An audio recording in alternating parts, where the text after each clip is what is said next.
Welcome to Boxing Fans Talk TV. I'm your host, TDT. You can refer to me as Miss T. And y'all see the thumbnail, Spence versus Crawford. Who is more ready at this point in the game? And what we gonna base it on? We're gonna base it on these two media workouts that they just did. Hold on, let me mute something. What we gonna base it on? We're gonna base it on these. Sorry about that. But we're going to base it on the media workout. Yes, we're going to base it on that. If you think about it, we could have been basing it on a whole lot of things. That hallway after the Maurice Hooker fight.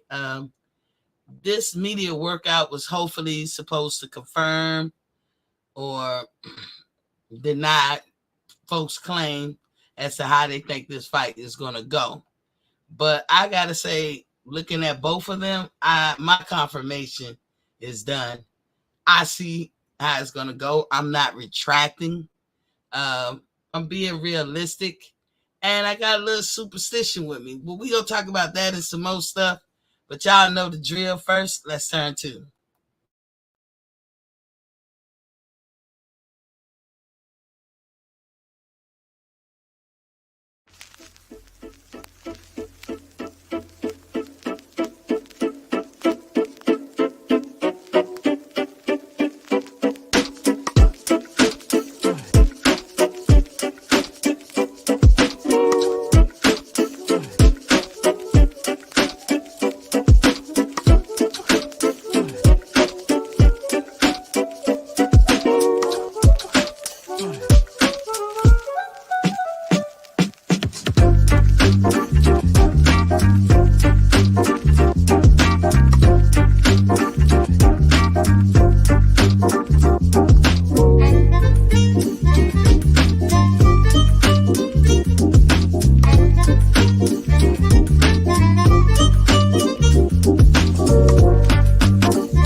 Welcome back to Boxing Fans Talk TV.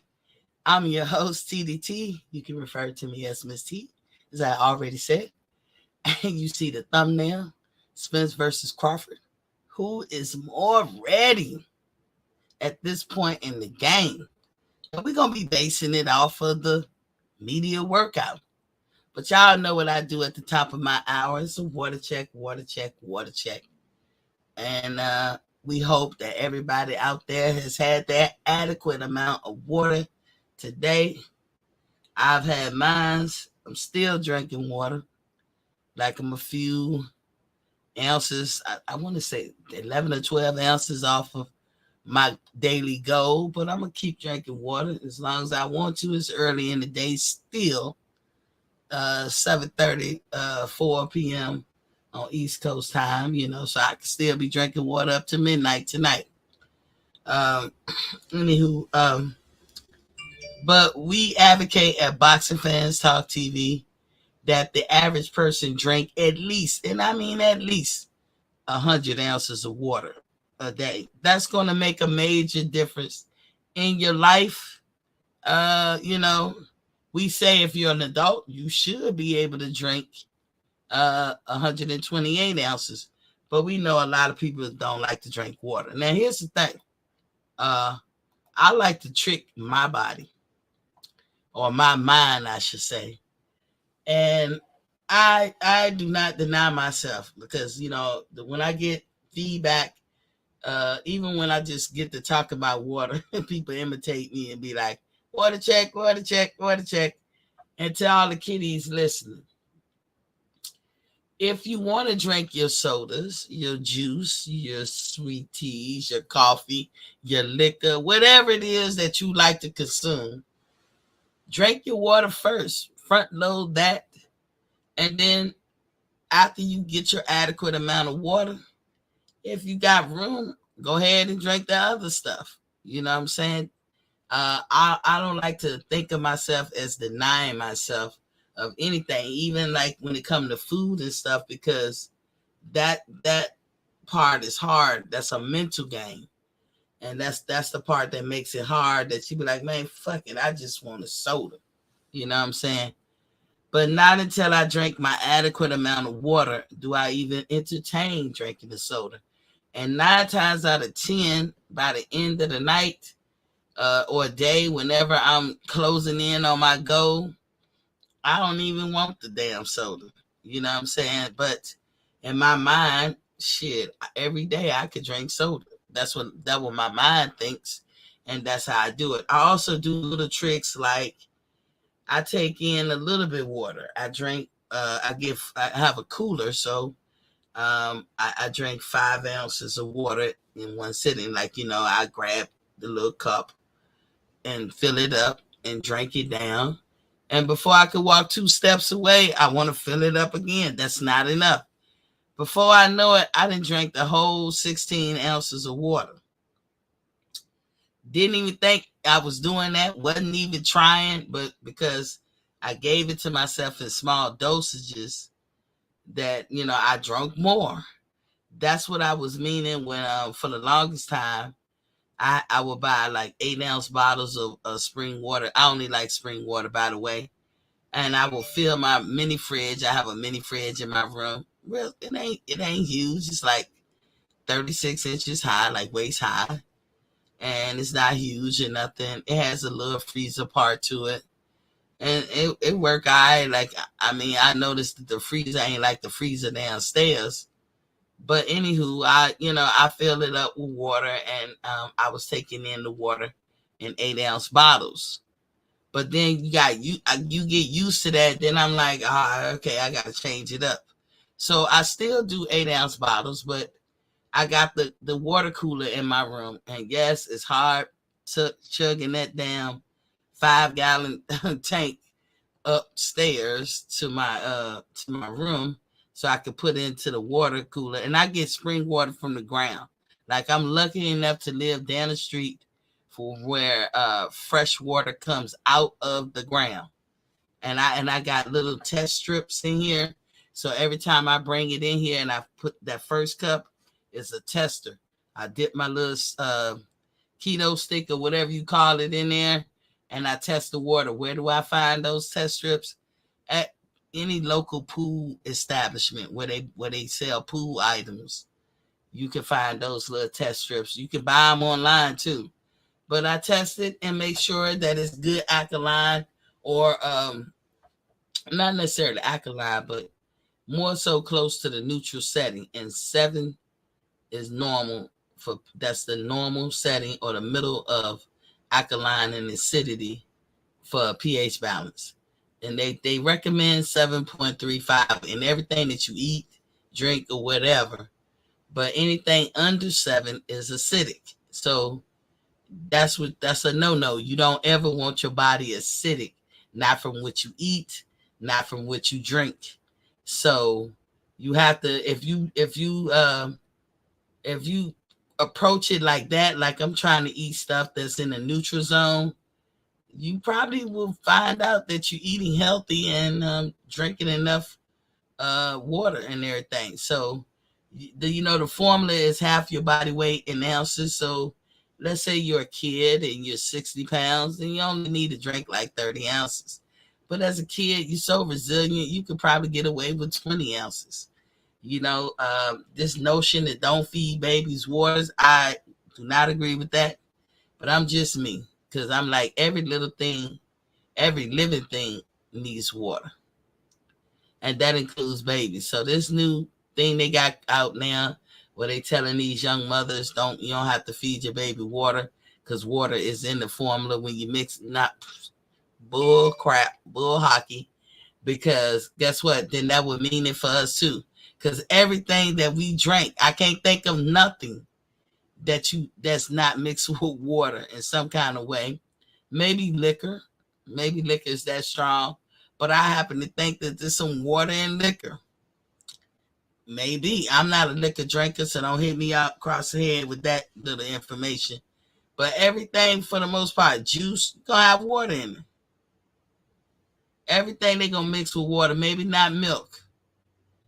But, human milk is cool. Milk made from nuts, cool. Cow milk, not cool. But, to the kiddos, they got to about 8 years old before they lose that enzyme to digest dairy products. All humans at 8 lose that enzyme to digest dairy products. So if you drinking milk beyond 8 years old, you're doing it wrong. You're blowing it, kid. You're blowing it. But we know that a lot of people is not going to drink a lot of water. So what do we say? At least 2 times a day, you should drink water. That's first thing in the morning before the toes hit the ground. That should be the first thing you do, is drink some water. 8 ounces is all you need. Get the body churning and burning.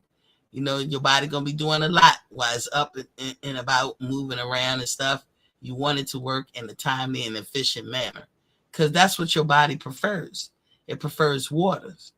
Like, if you give any animal anything, they'll adapt to it, but that don't mean that they want it. Like when I had a cat, my cat weaned himself off of milk. I got him when he was a week old. I had to mix his bottles like he was a baby. He cried. Cats sound like human babies when they cry. And I would feed him his bottle, and he'd be sucking that thing, and his ears be twerking, and he'd be just in heaven drinking his milk. But somewhere around the 7th week, I don't know what happened. One day he didn't want to drink no milk, and he was drinking the water. But I seen him trying to lick the water a little bit before that. But around the 7th week, he only wanted water. I wish I would have ran back to him with some milk. He'd have probably looked at me like, "Girl, you crazy. Just put that water down." You know what I'm saying? Dog soup. That's all I give my pets. I don't give them no other liquids. And they healthy for to be as old as they are. My dogs have lived past their expectancy. And for the most part, they healthy, other than the norm of what was going to happen anyway. You know what I'm saying? Like, they passed their expectancy. But because we only give them what they should eat, they healthy. So, that's why I say water is a big part of it, because water is going to flush things out. It's going to help you filter things. You don't want your body spending all day filtering when it should be metabolizing. For those of you who are into weight loss and this, that, and the other, this is important. This is important. Your body spent all day filtering and not enough time metabolizing. Well, you want to change that. You rather for your body to spend all day metabolizing and some of the day filtering. Well, water is going to help that. It's going to move that stuff along, get it where it needs to be. And even if it needs to be in the chamber where it's going to be expelled from your body, talking about your colon system. So that's why you want to drink these water, and drink them up in the right amount per day. At night, the second time you want to drink water is when you get out the shower. Even the American Heart Association agrees that at night before bed, you should drink 8 ounces of water. You heard them say this before with wine. They say, hey, everybody should drink wine. Wine is good for your heart. Anytime they say stuff like that, it's good for your heart. You should take heed to that, because heart damage and heart degradation happens really quick when you get a certain age. Everybody's different because it's going by your genetics. But I'm telling you, somewhere in your 30s, that's when the degradation starts. So you don't notice it until your 40s. And sometimes you notice it too late. But anytime they say it's good for your heart, do that. If you're young and they say it's good for your heart, put that in your regimen. You know what I'm saying? And they know when you get out, if you get out the shower, you're not going to bed right away. They're not talking about drink your water and instantly fall asleep. No. They're talking about drink your water about 30 minutes or so before you go to sleep. And they talking about a deep sleep, not cat naps. Because in a deep sleep, a lot of shit is happening. Your body is working more in a deep sleep than it ever is when you up. I know it don't seem like that, because you sleep, you don't know, you don't remember it, you don't feel it, you don't do nothing.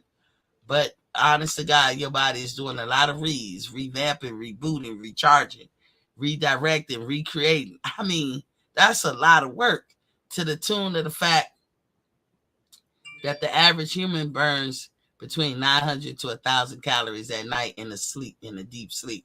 That's more than you can get in a workout.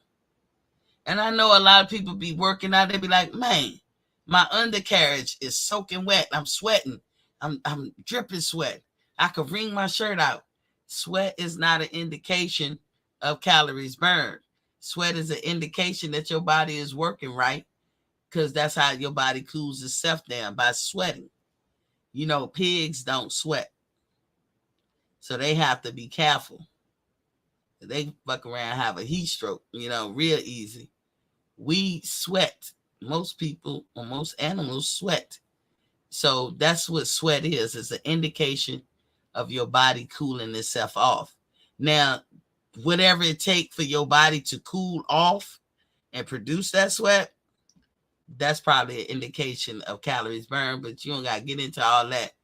Just know if you drink a lot of water, you'll burn a lot of calories. More than you think. Get out your head this notion about water weight and shit. Let that go. I want us moving forward in the 21st century to let that piece of information go. It didn't serve nobody. And the first time people who knew better heard that was the consensus, they should have corrected it, but they didn't. And that's just like America, though. Give you a lot of information that's true in its own right, but not true how people putting it together.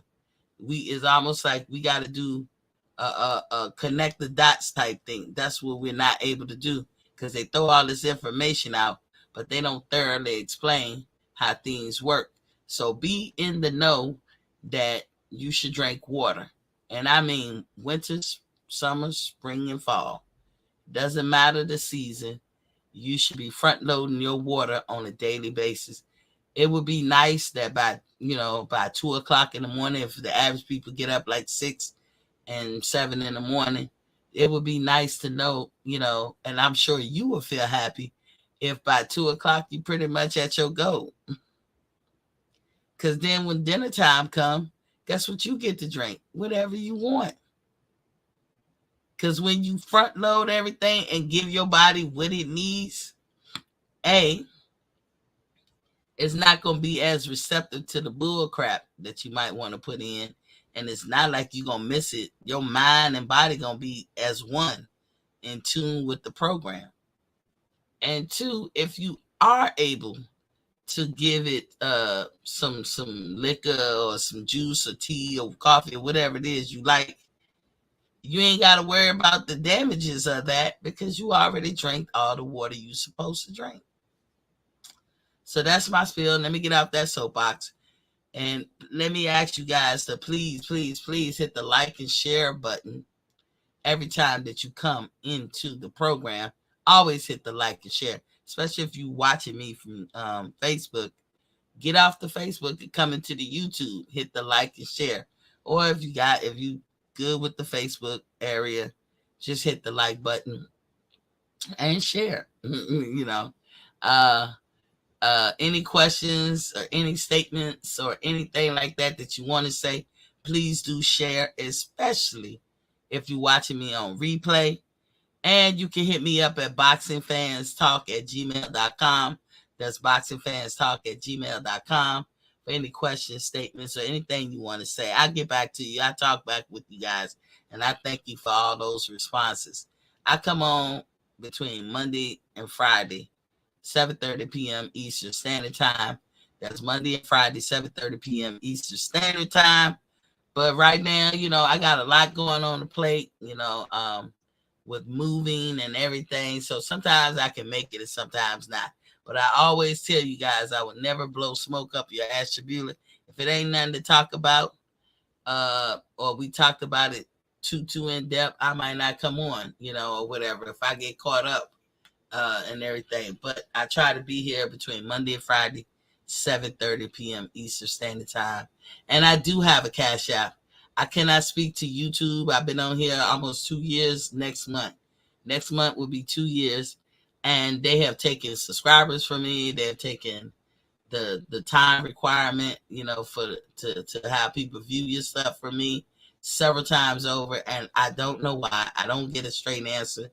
I just get it from the mud. And like I said, I'm doing it because I'm passionate about it. So, I have no recourse but to use the Cash App. You guys can Cash App me there at Boxing Fans Talk TV.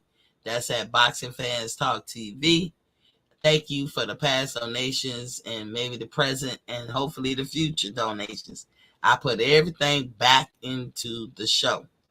So, let's get into it.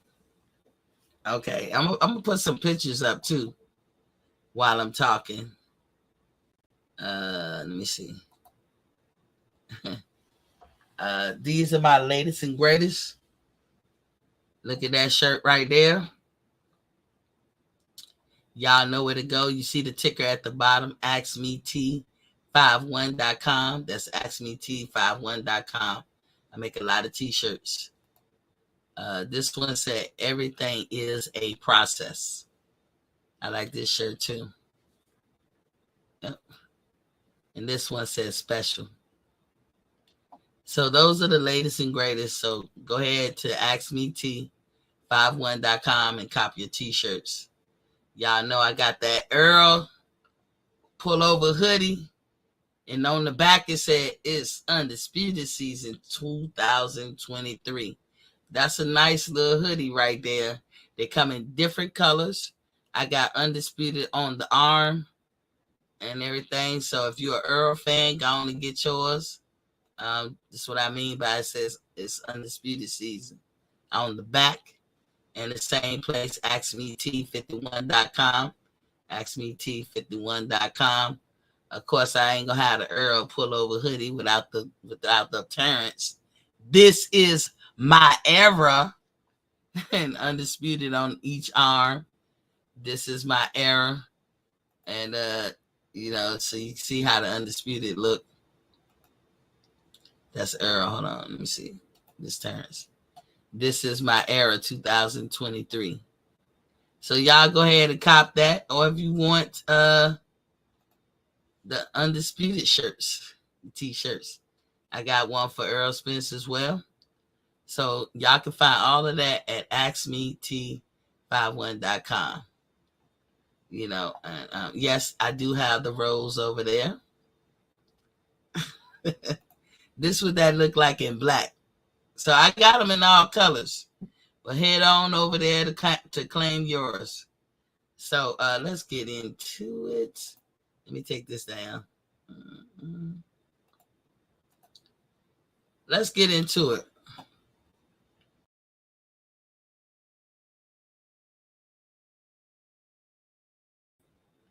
Sorry about that. Before we get into it, Top Rank got matches this weekend. So it's going to be a Top Rank show this weekend. Leading up to the Errol and Bud Crawford next weekend. I can't wait.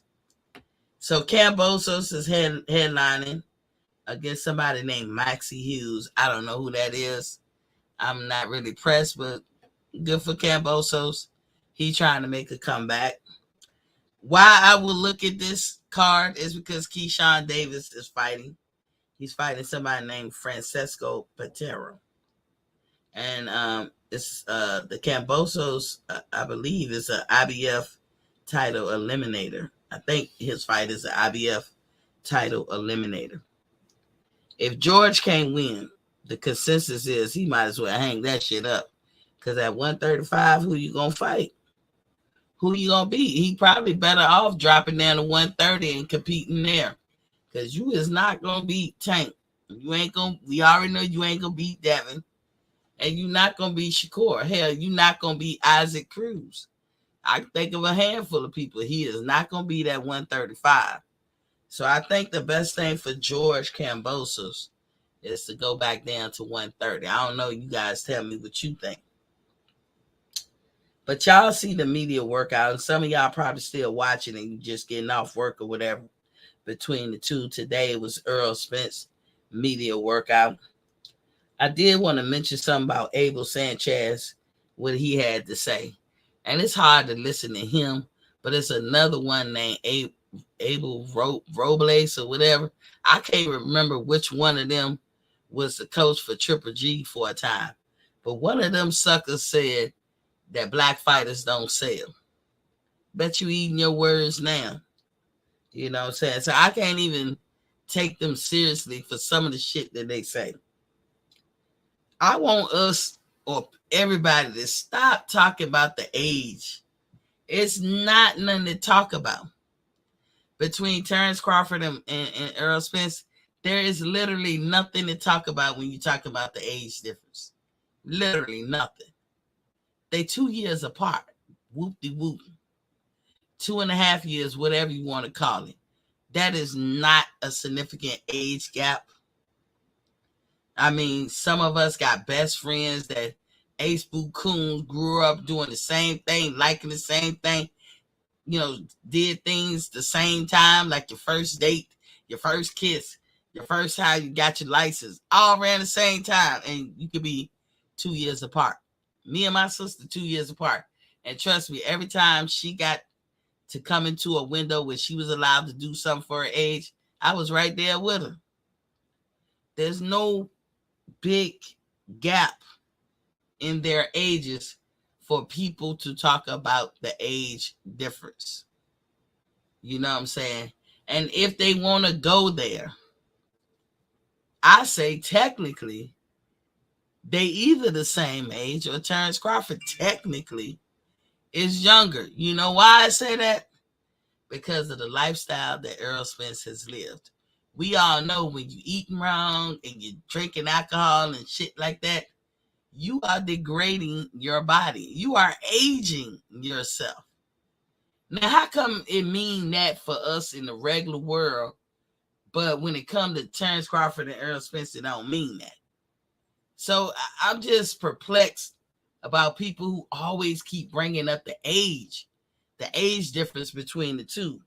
Because I'm like, it's not nothing to talk about.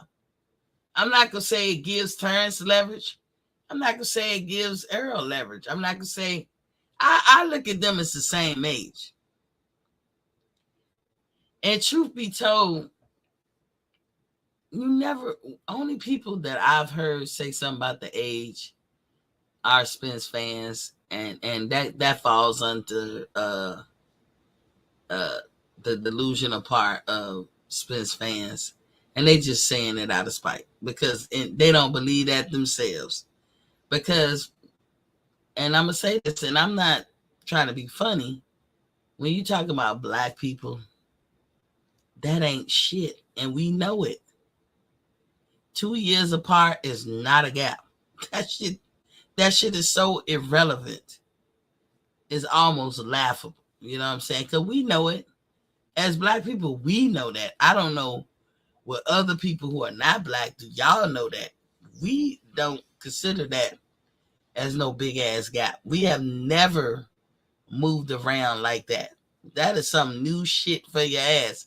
Maybe amongst white people, and I don't know this, maybe that's a big deal. But amongst black people, 2 years ain't shit. 2 years ain't shit because somebody can be 2 years younger and act older. I'm talking about how they feel, not like maturity in the head, but I'm talking about like how they feel. They walk like they older. They hurt like they older. Their back hurt, their feet hurt, whatever, like they older. And somebody could be 2, 3 years, 4 years older than them and walk and act and feel like they younger. So it's just funny. Here we are, got another non-black person, and I'm not saying it like it's racist. I ain't calling the man racist, but another non-black person wants to emphasize the youth. Well, he said, Abel Sanchez said, he leaning to Spence, or he's picking Spence because of his size. I don't have a problem with his choice and who he picking, but he's picking because of his size and youth would be too much for Crawford. That's what he said. His size and youth would be too much for Crawford. Now, if you say size, I can't argue with somebody who think that way, because we have all thought and looked at people and say, man, that motherfucker too big. But youth, I'm tripping. Y'all need to quit. You sound like a complete fool. But we don't need to, in the boxing, as boxing fans, pick up that narrative.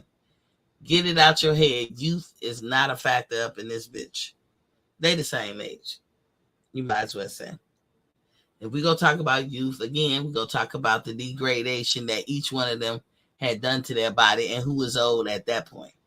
And you don't even hear Bud fans harping on that all the time. I mean, we do it as a punchline or a joke because he kept drinking, but we're talking about Errol Spence kept drinking. But if Earl ain't drinking, you'll watch how quickly that don't even get talked about, because we don't give a care. So, Abel Sanchez, you wrong on that one. Because like I said, when they be talking, sometimes I be like, am I in an alternate universe or in the Twilight Zone? What the fuck is you talking about?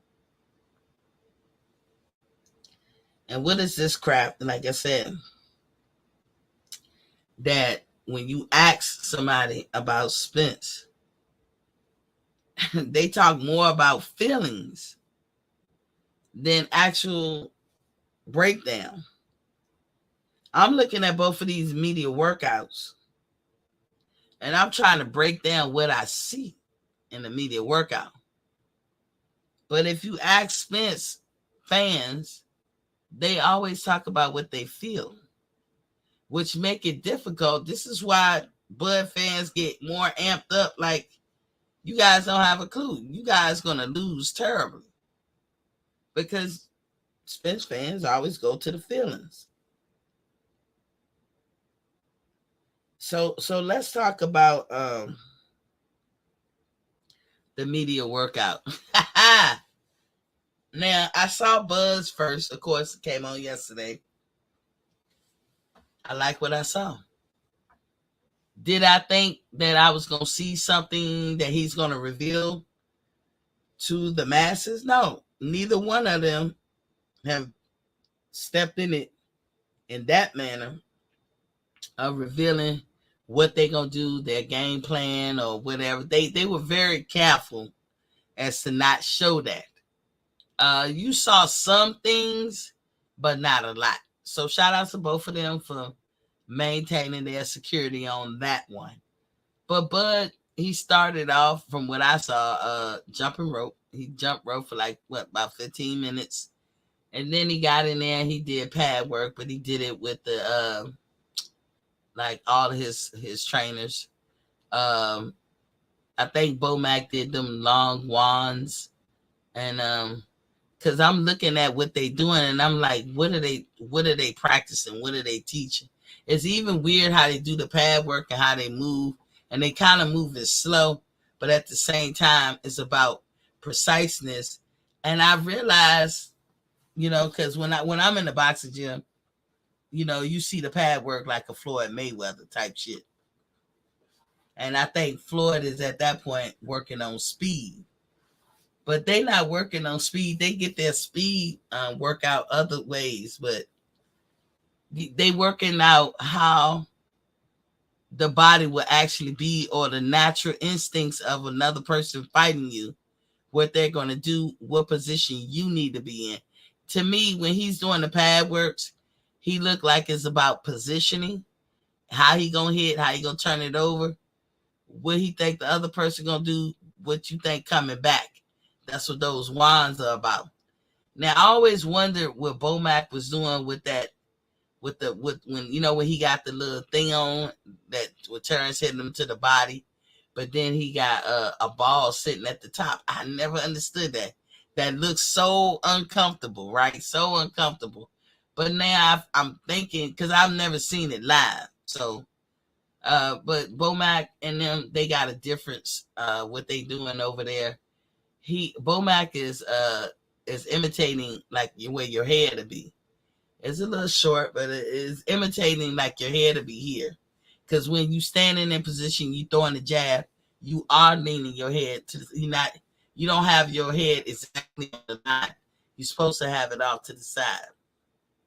And you're supposed to move in your torso and feet and all this stuff so that somebody can't get the straight shot at your head. But Bomac holds the head up. And Terrence is following him. But then Bomac follows Terrence. Majority of the time, Bomac is following Terrence. And I was like, okay, and Terrence is steadily backing up, but he's going for the head. And I was like, you know what? That's how he probably honing in his skills for fighting off the back foot. And that's what I said. Oh, that's what he's doing. But we see that all the time when Terrence is working out.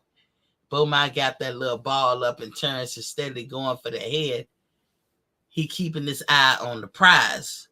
Everything they do is calculated and do it for a reason. Now, Bernie said that I don't know the guy's name, and I probably couldn't pronounce it, so I apologize.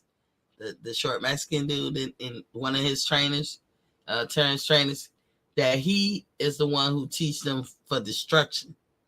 And Red gives him a lot of movement, how to do shit on the fly. Like, it's the same training that they all three are trying to convey to Terrence, but they giving the different looks of what it could be when you're facing different opponents. So for that, he has a wealth of knowledge, and he's able to kind of prepare himself for any and everything, right? So let me go to today with Errol Spence. Errol Spence answered some questions at first. I'm looking at his demeanor. I'm looking at his stature. And we're going to get into the weight loss, but let me just go by his lackluster, feel. Like he's lackluster. Like he has no energy. This is what I'm noticing. He doesn't talk to me like he's all the way sure, or like, I'm ready for this shit. I'm a dog. I'm ready. You know how y'all dudes be when y'all beating your chest and shit. You got all of that from Terrence. I think Mark Nash described him as stoic. My words exactly. I believe that. I'll second that. That Terrence Crawford was stoic, but like no nonsense, zoned in, ready to go. That's Terrence. Earl is like casual, like, I'm tired, but I know I got to do this. I don't want to do this, but I'm going to put on, what I could put on. You can tell he tired, and I'm going to tell you many ways that I saw that. Okay. Let me see. I know I wrote it down. Okay, hold on. So let's get into the weight with Errol Spence. Since last week at the Frank Martin fight, Errol Spence has lost considerable amount of weight. You just can tell. Or shall you say he's condensed. And I don't know which one is it. And it matters which one is it, because it would say a lot. And I would probably be able to tell more by next week. Now, I've said this about Errol Spence, and I ain't going to say it now because I don't want to start controversy. And I don't want to derail nobody or make a person be thinking about shit they don't got no business thinking about. Errol Spence's neck is swollen again. I know what that means. I ain't going to say nothing today. But maybe after the fight, I'll go into depth and say something. Because, again, I don't want to start no controversy or whatever. And that's all it's going to look like I'm starting something or starting a controversy. But I know what it means. And I don't care what no motherfucking body say. I'm an expert at this. So, I don't give a care what y'all got to say about it. This part, me seeing his neck, I'm an expert at this. And I'm going to leave it right there. And go no further with that. But I do feel like he lost a lot of weight from last week. Now, the question is he doing it good? Now, somebody had a meme out there of Errol Spence's head sunken in, his forehead, the top part of his head all wide and big, and the bottom part was sunken in. And it was funny because it I guess what they were trying to convey is that he's weight draining, he's killing himself. Because I tell you, if you don't take the weight off right, eventually your body will start eating muscle, and that ain't good for nobody. That won't be good for him. Now, if he gonna fight Phil LaGreco, maybe his way of taking off weight is cool. But this ain't Phil LaGreco. This turns Crawford. You better be more precise what you saying. Now, I heard through the grapevine, I don't know how true this is, but my homeboy, he told me that Errol Spence has not only got a nutritionist, but a doctor that's watching his every move. You know, it might be true. I don't think the doctor part is true. We know that he had a nutritionist. Did the nutritionist come to Vegas? It's the question. You know, Errol Spence was in Vegas 3 weeks earlier than the fight. He need all them days. He need all 21 of those days to help him get ready for this fight. So did the nutritionist join them? You know, from what I could see, not. You know, maybe Errol feel like he could take it up from there. But I will say Errol said something that was kind of promising for him, you know, and I care about his health, is that he finally learned the difference in the water intake, because he was a person that was making weight and cutting weight and won't even taking in the proper amount of water, which is not good. Not good. A lot of people, as I say, that's why I do the water check in the beginning of the show. A lot of people think that they got to ease up on the water, or they think that water weight matters. It doesn't. When you drink a lot of water, like the proper, I'm going to say not a lot, I'm going to say the proper amount, talk about losing weight. Even if you did nothing else, even if you never, ate right, or, you still do other stuff that's not right. But if you drink a lot of water, you're going to drop weight. That's a fact. But a lot of people be like, how much water? Well, there's the formula. Half your body weight in ounces of water. But every adult should be able to drink a gallon of water. Hold on, y'all.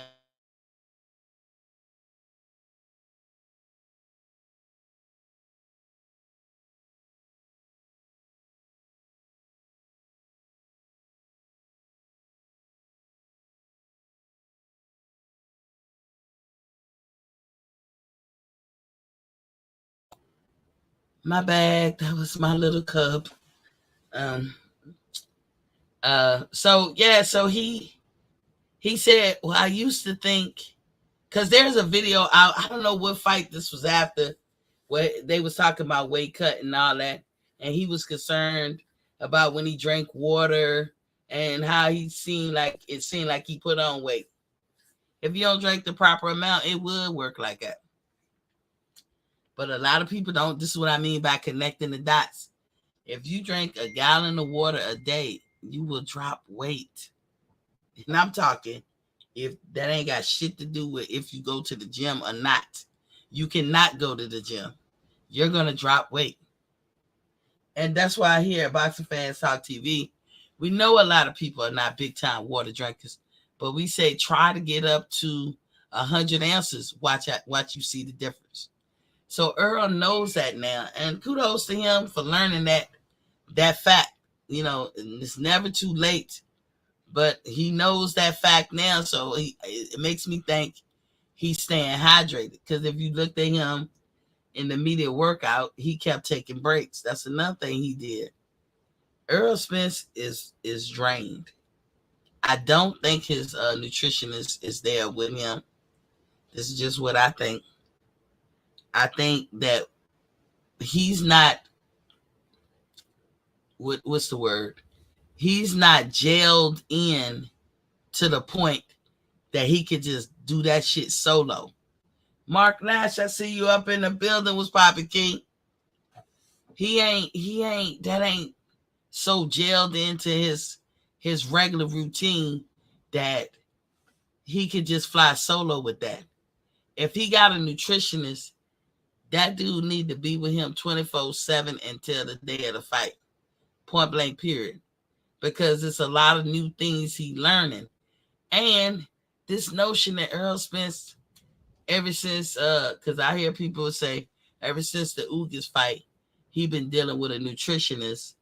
And so he has a nutritionist all the time. It's like double talk.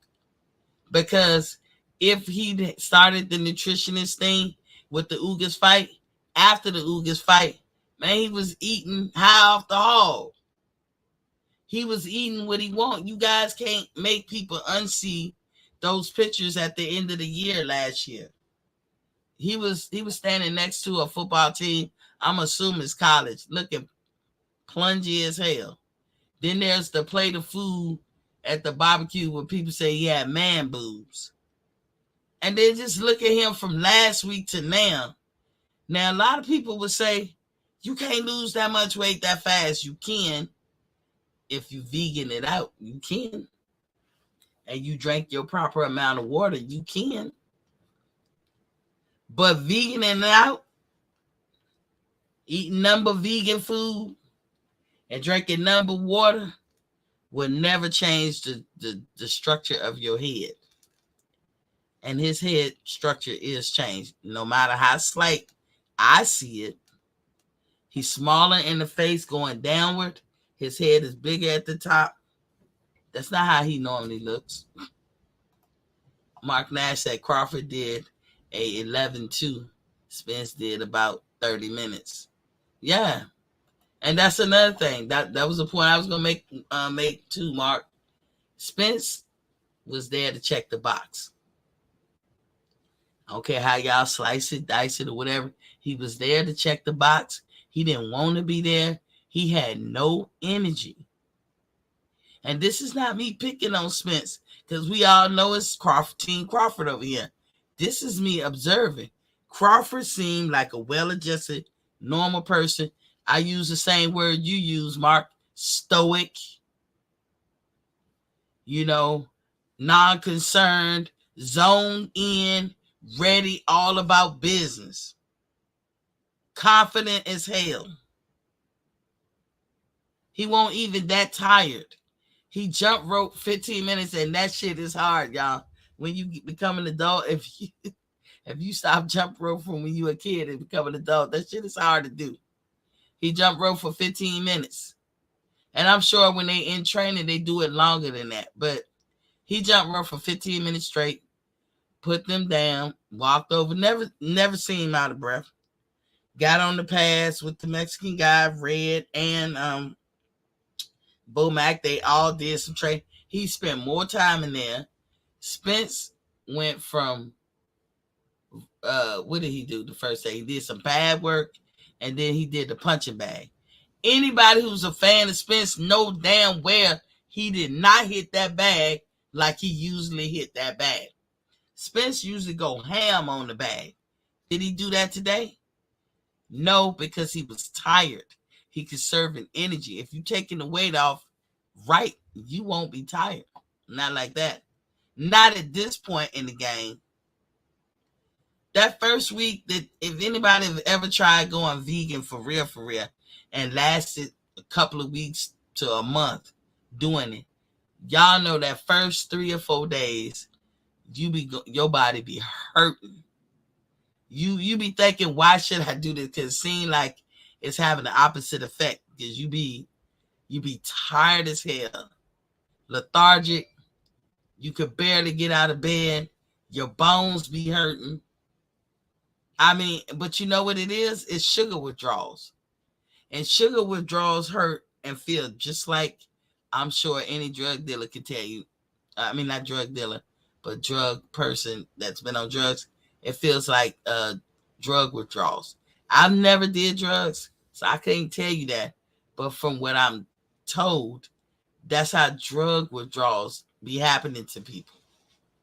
Sugar is the biggest drug in America. Is what all of us are suffering from. So if you went complete vegan, if Errol Spence was doing that, that's how you feel the first 3 days. But why would you start veganizing right now? Why wouldn't that have been in the beginning of camp? Why would you wait till the last minute? That ain't cool. And then, okay, another thing, because that's the only way you can drop weight that fast. I don't care what nobody else say. You do it any other kind of way. Let me rephrase that. That's the only way you can drop weight that fast and do it right. Mark Nash said Spence didn't do any cardio to warm up either. He showed it in light shadow boxing, mitts, and bag work. That's what it was. Show right. Mark Nash said Crawford did a lot more. He did.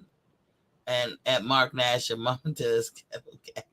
Who is this? Joseph? Okay, welcome to the building. But yeah, Spence didn't do a whole lot. If you notice, when he was even doing shadow boxing and working the mitts, which looks sloppy, and anybody gonna tell me it didn't? That shit that him and Derrick James is cool if you're a prospect. That's, I mean, on that level, but not an elite fighter. Yo, mitt work shouldn't look like that. It look a little sloppy for an elite person.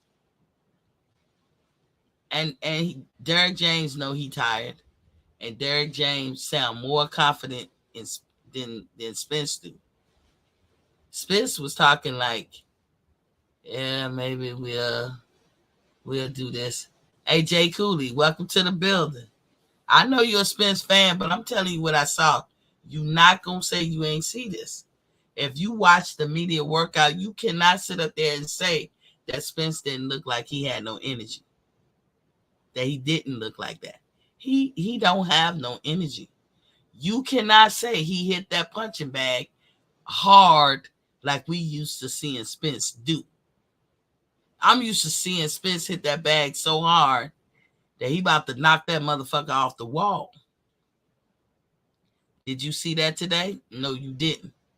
Did you see him kept taking breaks when they was doing the mitts? He took a lot of breaks. He was trying to control his breathing. I don't think he cutting that weight right. That's what make me think he ain't cutting that weight right. Because if he cutting the weight right, look at how his head, the top of his head look bigger than the bottom of his jaw. True enough, Spence has truly grown out of this weight division. But he not cutting that weight right. I don't care what you say. I don't care. And like I said, I'm going to give him a 10% chance. Maybe I'm seeing it wrong. But come next week when they get on that scale, we'll be able to tell even more. And Jay Cooley said, and look at Bud, work media, still not the fight.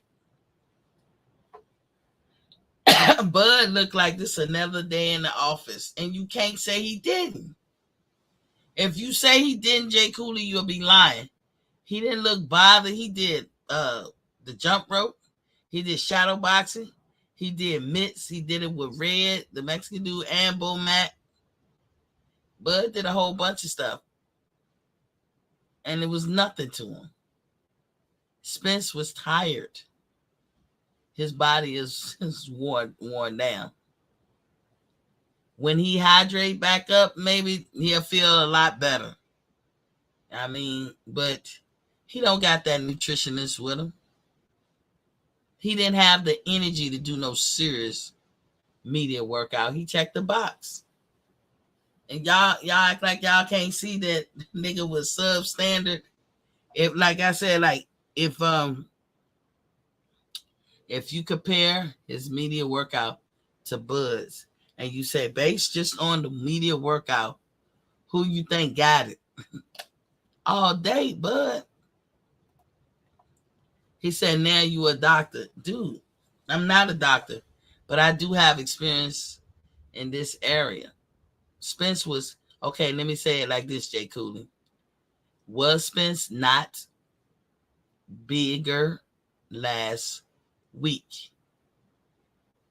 You can't, Jay Cooley, are you telling me you don't see the difference in Spence last week to Spence now?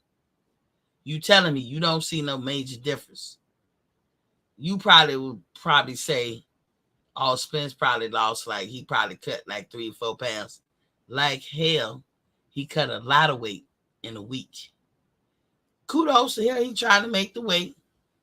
But we know the implications of trying to make the weight and cutting it too fast or cutting it the wrong way, what that can do to you in a fight. Now, him fighting or facing Phil Greco, no problem. Spence is right on target. But you're not fighting Phil Greco. You fighting the number 1 pound for pound beast in Terrence Crawford. This dude is totally in shape. I'm hating, or I think I'm a doctor, because I could tell Spence was overweight and needed to cut weight.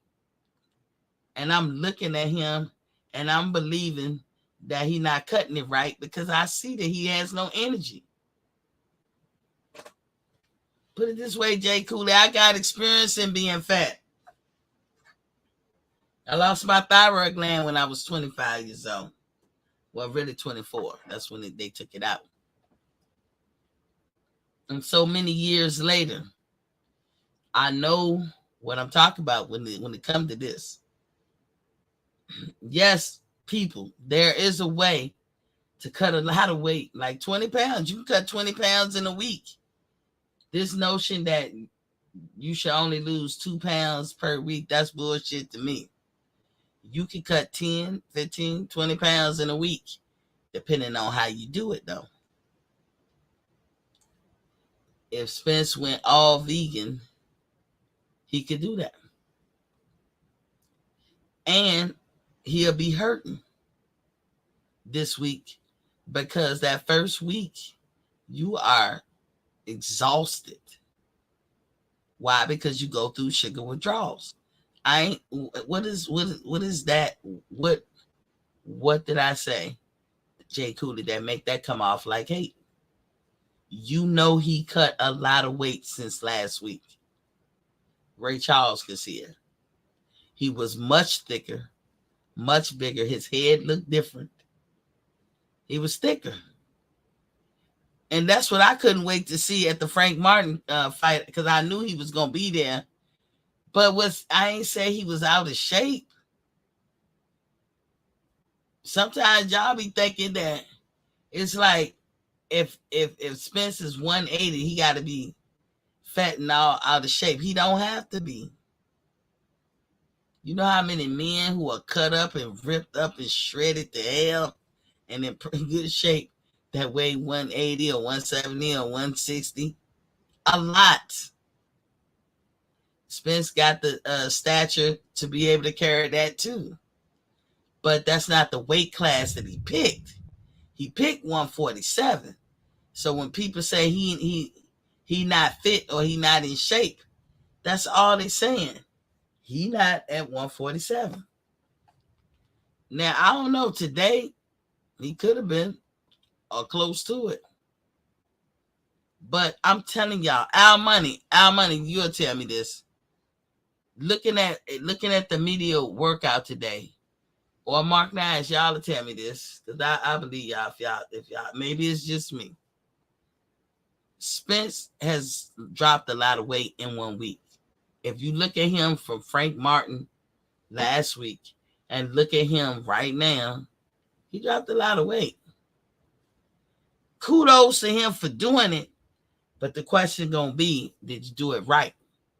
Because if you did it in the wrong way, Yeah, you're gonna meet your standards, you're gonna meet your requirements, but you can't be going that pathway when you facing somebody like a Terrence Crawford. But y'all tell me, I'm gonna drop the link. And that's what I see, Jay Cooley. It ain't hate. He dropped a lot of weight pretty quick. We know by his own admission, he struggles with weight and that he's had a hard time. And I'm not even laughing at him because when he said, I'm just realizing the significance of water, I'm like, okay, some people can say, you didn't know that shit. A lot of people don't know that shit. I'm drinking water right now. A lot of people don't know that shit. Sometimes later in life. A lot of people think, oh, I better not drink just too much water because I'm going to gain weight. And actually, it does the opposite. If you drink a lot of water, you will actually lose weight. Maybe he just catching on to that. It ain't funny. I caught on to it in my 40s. I'm catching on to it in my 40s. I ain't know that shit beforehand. I was just like him. You know, if I was trying to cut weight, like getting ready for a PT test when I was in the military, I'm like, I better not drink too much water, especially first thing in the morning, because I'm going to weigh more on the scale. No. If you have a daily regimen where you consuming water in the right amounts, you're going to have a daily regimen of losing weight. Point blank, period. But Spence, by his own admission, he's just realizing this. Spence didn't take that nutritionist with him. I don't care what y'all say. I highly doubt it. And the reason why I can know, Spence was tired at that workout. They were conserving their energy. They won't try, and neither one of them was trying to show you much. They keeping their plan to themselves, which is cool. But with Bud, you seen him going, doing the workout, doing it. Spence ain't had the energy to jump rope. Boxing 101. That's what that is. Boxing 101 is jumping rope. That's the first things you will learn. If you come into a boxing gym and try to get some instruction. They're going to give you the rope and say, go over there and jump rope until I tell you to stop.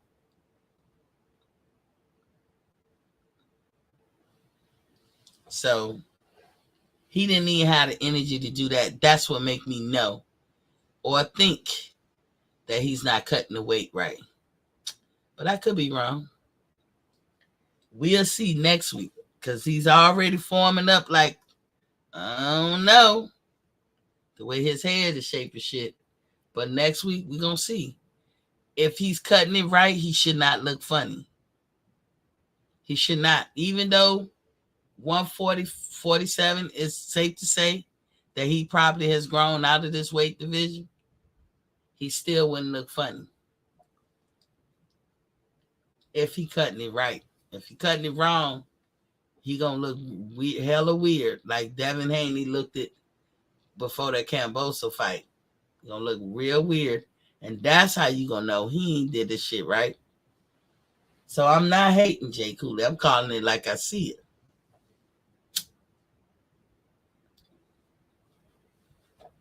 But next week will tell all. But if I'm basing the fight on the media workout today, Crawford destroys him. He's not confident. We'll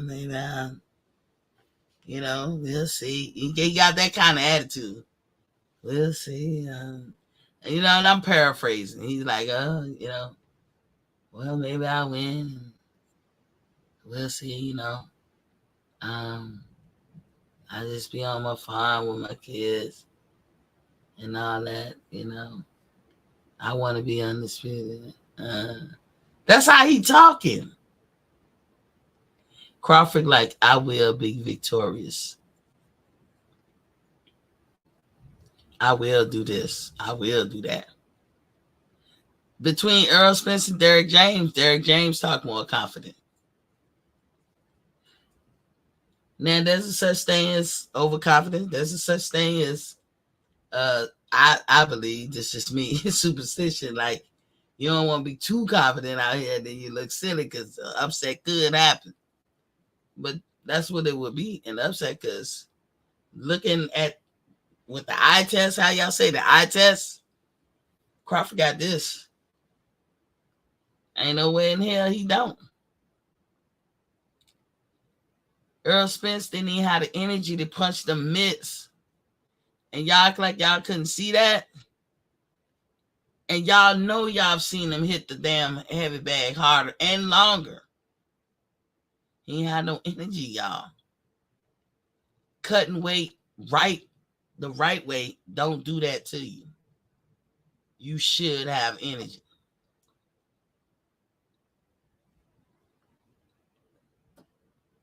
I dare anybody to debunk that. When you're cutting weight the right way, you will have energy. When you're not, you will be lackluster, non-energy, like Errol Spence was today. It's not the end of the world. Maybe for him, once he make the weight and he goes and rehydrates and able to eat what he want, that's what he gets refreshed. He gets reprieve. Maybe for him. But he's not no young spring chicken neither. And I know we don't talk about this a lot, but the IBF always have a rehydration clause in their title defenses. So Errol Spence can't rehydrate up so much, or he run the risk of going against the policies and rules of the IBF. Just because all four belts on the line, that don't mean you go by the rules of just one of the belts. You have to meet the requirements of all of them. So that's what I'm seeing. Like it my bottom line was they didn't show their plan. They didn't show us nothing we have never seen them do before. Terrence Crawford looked ready. He looked healthy. He looked on weight. He looked like he got energy. He ain't sweating none. Confident. He's sure. He's a matter of fact. Errol Spence don't come off as confident. Not saying that maybe that's his way, but he don't come off confident. He leaves wiggle room. He was not in the best shape today because he was tired. He had no energy, and that's a fact. He had no energy. And anybody who say he do or did, you're lying. I could see it.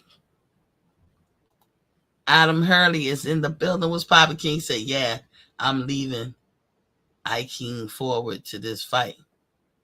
King, I can't wait for this fight. Yeah, I got Jake Paul. I don't know who is King. But if Errol Spence come in less next week, because I mean he kind of looked like he's right there, but he could be 7 or 8 pounds off. If he comes in, oh, you said looking. I'm leaving looking forward to this fight. Why you said Jake Paul? But if he come in next week even smaller, y'all can't say the man head looked the same neither. That's what give me pause. I was like, why his whole head structure look different? Pulling weight off right doesn't do that. He said just a joke. Oh, okay. He said just a joke. Yeah.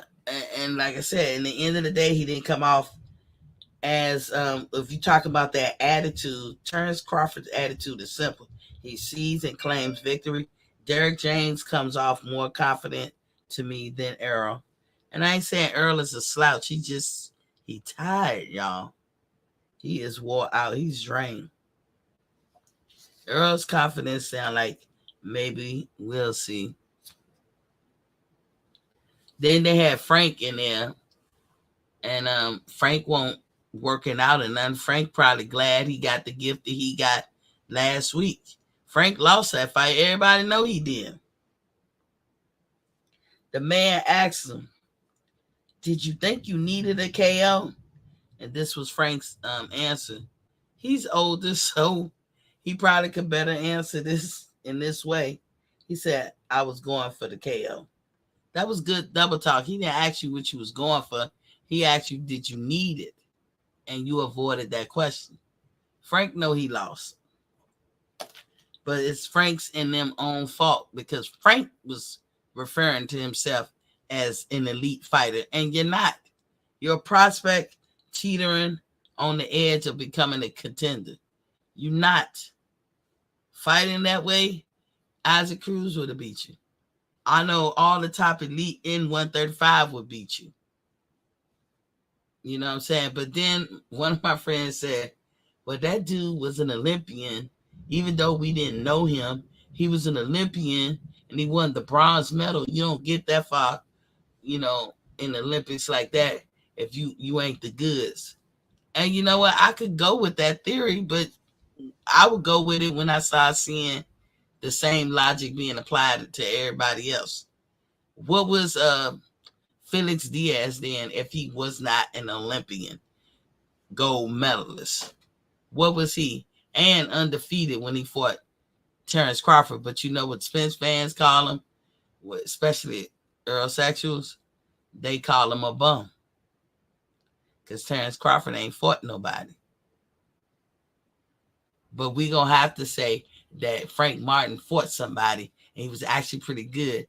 And I was like, do you see the hypocrisy? Yes, dude was an Olympian, and Frank bit off more than he could chew. He was starting to believe his own press conference clippings. And that dude was piecing. He beat the hell out of Frank. I don't care what he say. He beat Frank ass. But that can happen. That could have happened with Terrence and Felix Diaz. But according to the Spence fans, Felix Diaz is a bum. Don't matter what he accomplished before or Gamboa. Don't matter. But when it's Frank and you talk about anybody at PBC or Frank or anybody with Derek James or not, common sense come back into the wheelhouse. He said, who are you rooting for in Spencer Crawford? I got Crawford winning, Adam. I got Crawford winning. And it was always about Crawford's skill to me. ATX Slab Life Cletus, a.k.a. Big Texas. What's popping, King? Say, yo, what's popping, family? What's popping with you? Yeah, we got 9 days. Now, Big Texas. Let me ask you. Do you think Spence had any energy today for that press conference?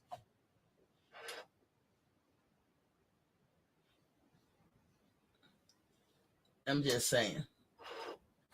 It's not a crime, y'all, if he don't have energy. He couldn't wait, so he gonna be tired. But did he have energy? Yes or no? Is that assessment correct? Because that's what I assess. But am I assessing that correctly?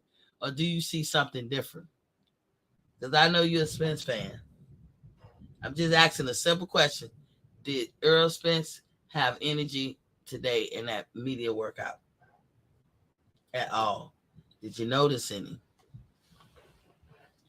Or did you see that he had hardly no energy? For whatever reason, he ain't had no energy. I tend to think it got something to do with him having to cut the weight. And guess what? That can happen to people. But that really only happens when you're cutting the weight wrong. If you're cutting it the way not Miss T say do it, the way, because Miss T subscribed to the logic of medical people and experience and this, that, and the other. And I can tell you for a fact that if you cutting weight right, the first couple of days, you know, it might be hard. Because if you're cutting out things that you used to in your diet or whatever, it's going to be hard for you. But it only take like a week or some days to get over those things that we go through when we stop eating our favorite foods. It only take about a week or some days. But you're going to go through sugar withdrawal. You're going to go through hunger withdrawal, or the habit of putting food to your mouth, or the habit of eating when you're socializing. You know, that's why a lot of people revert to eating sunflower seeds. I'm eating some right now. You know, you eat the seeds because it substitute that hand to mouth type of rapport you got. But did he have energy is the question.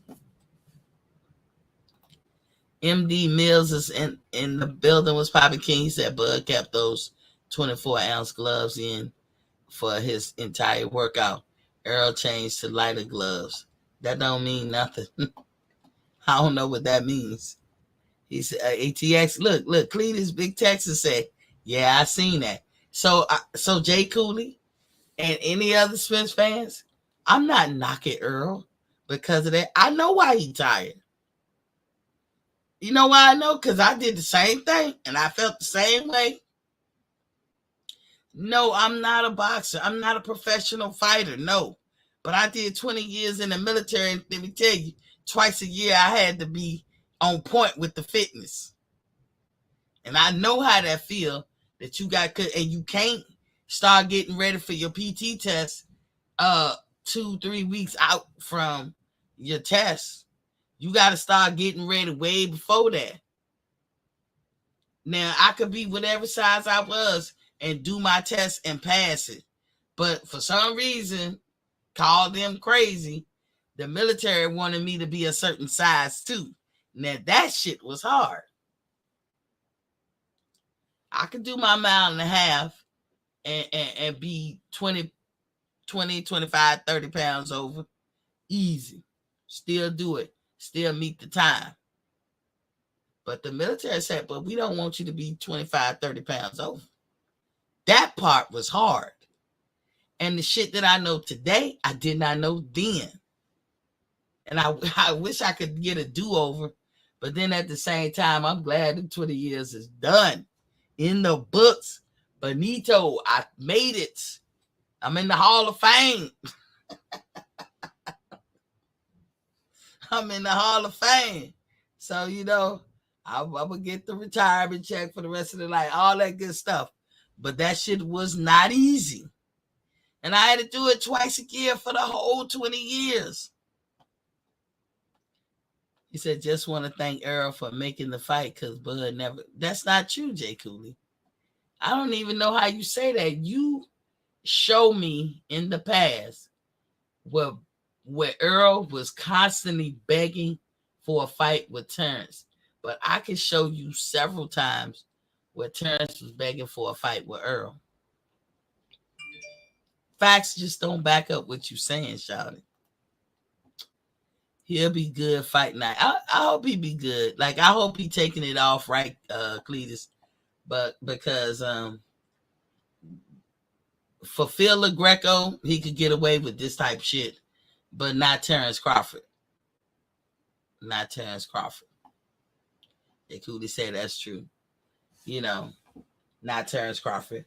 And if he's feeling lethargic and tired right now, no energy, because let's say he's doing it the right way.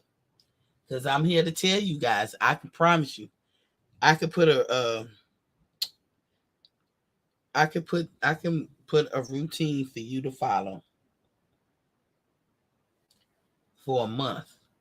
But better yet, I could do it for a week. I don't care who you are and what you think. If you follow that routine for a week, I can take off about 15 to 20 pounds of you. The problem is, it's hard for any of us. It's hard for me to stick to it. But I'm talking about the right way, because I've done it before. But the shit ain't no fun. And it's hard. The will and determination that you got to have. The routine you got to have. If you got to be a person that's always working outside, this is going to be a hard routine for you. Or some kind of job where you got to do a lot of arduous work, it would be hard for you. But if you could stay inside, maybe you don't even have a job. Like me, I don't work. So I should have no excuse. But I'm telling you, if you're doing it the right way, you could drop 15 to 20 pounds in a week. Easily. But that first week, the telltale signs, you're going to be tired as hell. You're going to feel like somebody beat the living shit out you. You're going to barely make it out of bed. You know what I'm saying? The habit of you, like I said, taking food and putting it to your mouth is going to test you. That habit, any habit, takes about 21 days to stop.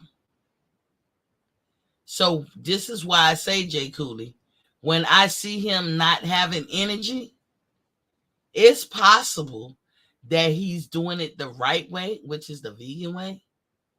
But it's also possible that he's not. And even if he's doing it the right way, Jay Cooley, why did you wait till 2 weeks before the fight to do it? Because not having energy is a telltale sign. No vegan, and any vegan would tell you this. Vegans have buku energy. They have a lot of motherfucking energy. It's like God's high. I don't know how to describe it. I've never felt nothing like that before. I was shocked when I went through it.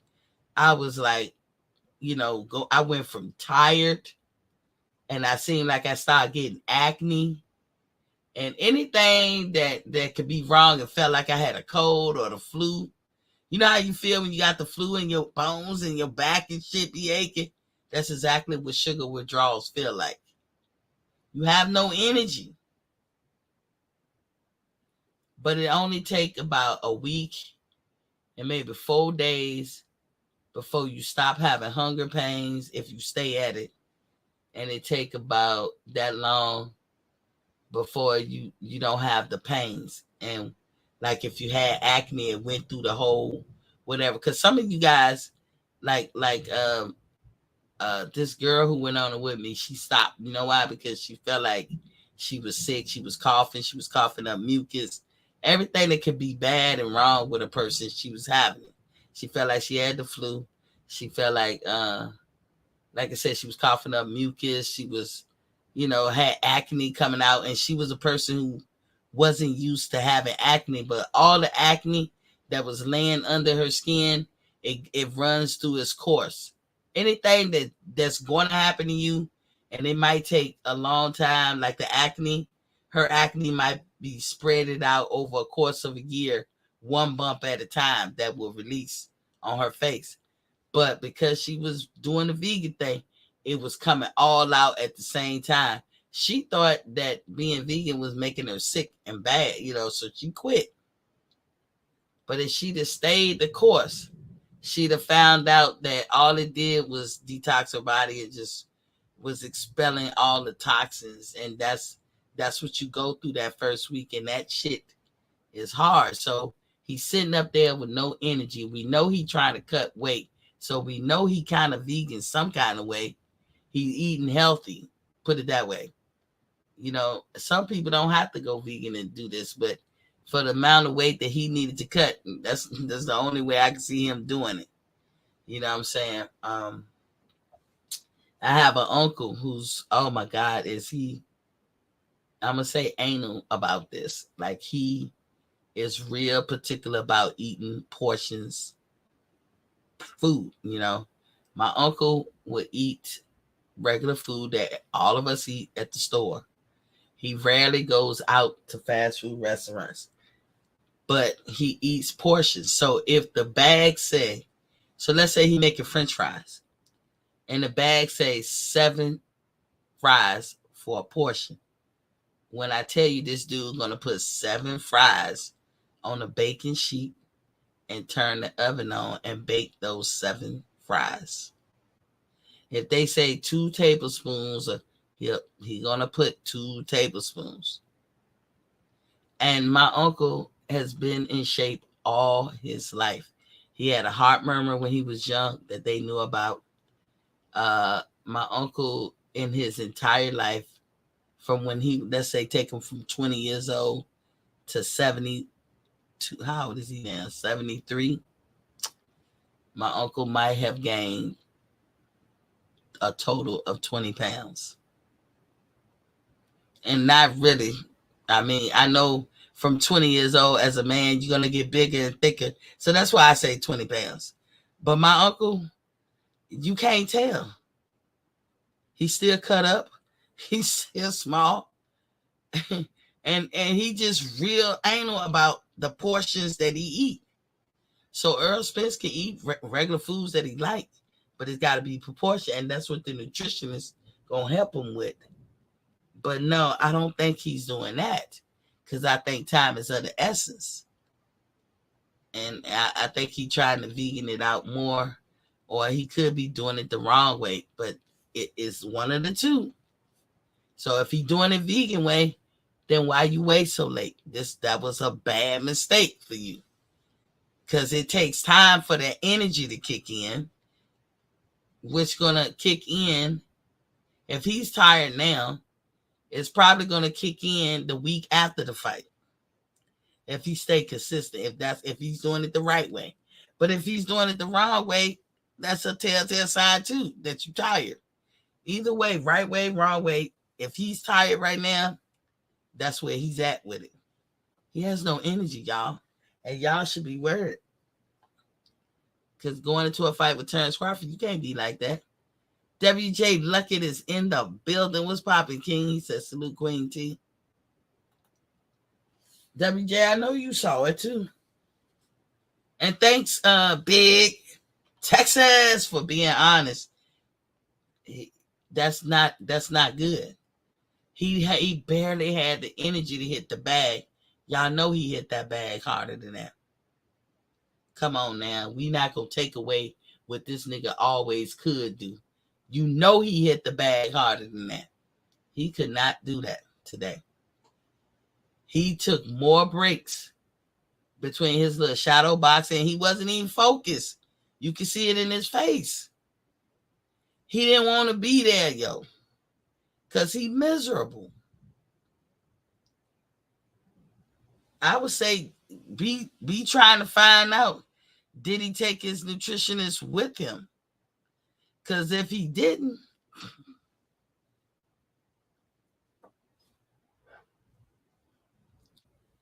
I think he likes working out in Texas because it'd be a little humid. It'd be hot as hell down there, right? It's like a sauna in itself, just being out there. And he was accustomed to that shit. But I don't know when it's going to happen for him. But at one point, your body going to be like, don't overheat me like that again. When you young, you can do shit like that. But in your 30s, no. And he's like, I'm coming back rather than to come see the fight and then go back. You got enough money, Earl. You could catch a private plane, fly in that day, see the fight, the next morning fly back.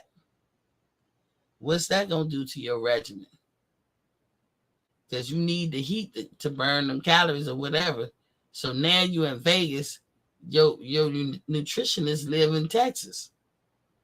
I mean, you do got the money to fly him out there and work with you, but do you or did you? And that's why I say, based on the media workout today of Errol Spence and Bud Crawford's media workout yesterday, who y'all got? If they had to put the gloves on right now, who will win that fight?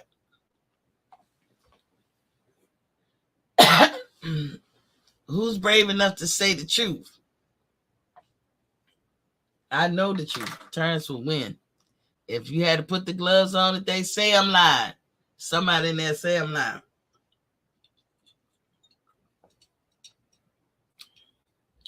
You can't, because you know I'm telling the truth.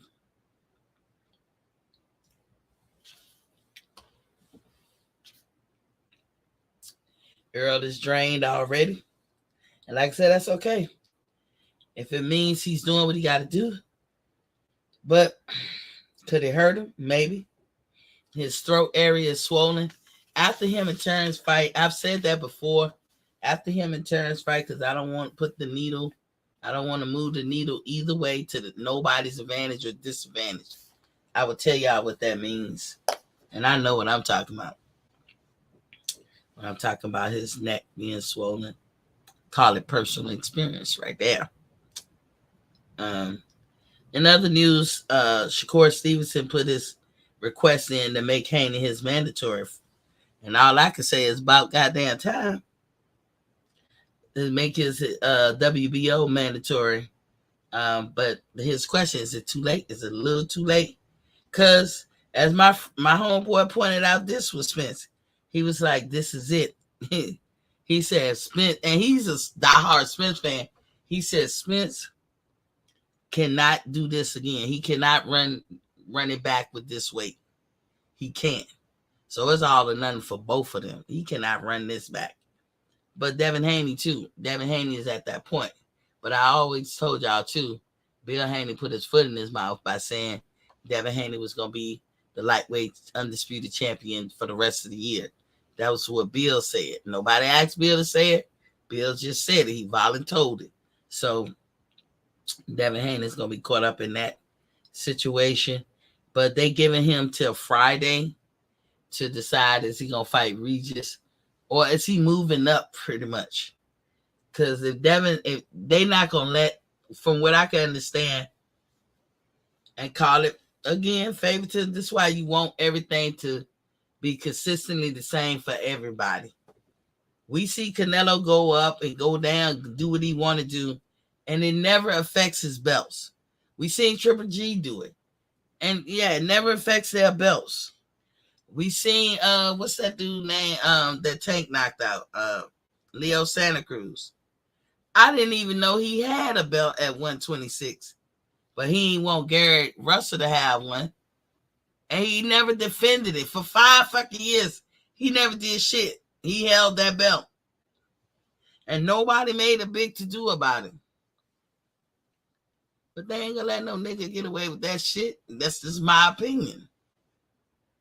Devin Haney gotta choose what weight division he gonna want to be in. And if he makes a choice to move up to 140, they gonna make him drop all them belts. And he got to Friday, the 21st, because today the 20th. He got till tomorrow to make a decision. Call it unfair, call it what you want. I definitely see the unfair treatment. They ain't do it to Canelo, Triple G. We can go, like I said, Leo Santa Cruz. We can go a lot of people. We can look at a lot of people, but they're not going to give young Devin that opportunity. They're not going to be biased for him. So, I mean, it is what it is. It's not supposed to be biased. They should have made Canelo go through this. They should have made Triple G go through this. They should have made Leo Santa Cruz and whoever else be holding on and hogging motherfucking belts, and Jamal. They should make all of them go through this. But they don't. They pick who they want to let slide and who they don't want to let slide. And ain't nothing we can do about it, because this is why, for me, I'm always about the fairness. Because the minute you get in the lane of being unfair and you know, being biased and shit, you fucking it up for your favorite fighter. Your favorite fighter gonna catch it. You know, that's when you're gonna be disappointed, because there's gonna be some unfair shit going down with somebody that you feel shouldn't get that treatment. I say it should just be fair across the board. Now, Jay Cooley, I know I'm Team Crawford, and it seems like I'm biased. And some of y'all might think, oh, she Team Crawford, she just biased. I have not been biased. I know what I saw. You know what you saw. Even my homeboy, who's a Spence fan, he said, yeah, he didn't want to show everything. He ain't going all out this close to the fight. So when I say he had no energy, and he did a media workout where he was conserving his energy, then that is not hate. That is being truthful. Now, what could be kind of hate is when you start speculating and guessing. But as I speculate and guess, I always say, I guess, I speculate, I think. I don't offer facts. I gave you two scenarios. What about Spence? I said if he's doing it the right way, the question would be for me, why did you wait till now to start doing it the right way? Because you can do it the right way and drop about 20 pounds in a week. You can. You absolutely fucking can. I've done it before. And I don't have a thyroid gland. So imagine that. I can do it at any time, God willing, and I have the will. That's my only problem. I like to eat. If I smell food, I'm like, oh shit, you know. But we gonna see. You know, I be trying to do it all the time and be successful. But the biggest problem I was having was getting sick all the time. But now that shit is seeming like it's fixed. Y'all don't know sick. Like when I say getting sick, I mean seriously going to the ER trying to save my life. Because I have angioedema. Don't cry for me. I ain't saying it for nobody to cry for me. I'm just saying this is what I've been going through for 12 years. And it was getting dangerously close to taking my life. So now I'm seeing a doctor that they should have put me with 12 years ago. And this doctor has worked it out like since February of this year. I have not had that problem. And all I can say, thank you, God, that I was seeing the right people that put me with the right people. Finally. But they watched me for 12 years suffer. And like I said, it was dangerously close to I wasn't gonna make it. And now I feel confident every day that goes past because I haven't had an issue. And it was a simple, easy fix. Oh, when she told me about it, I broke down. But my point is, when I would try to do my vegan thing, I couldn't because I would get sick, be in the hospital, they pumping me with steroids. And I'm sorry, I don't know about y'all, but if y'all have ever had, I know there's all kinds of different steroids you can take. I'm not taking the Incredible Hulk type shit, but the steroid I was taking, boy, that hunger kick in. I cannot fight it. I'm telling you, I'm weak. I lost. I'm a punk. I'm a bitch. I can't do it. That hunger that kick in after taking them type steroids, and they shooting straight in my veins. For 2 weeks, man, boy, I be eating every fucking thing. I can't stop it. It take about 2 weeks to leave your body. But if you going in the ER every week, you see what I'm saying?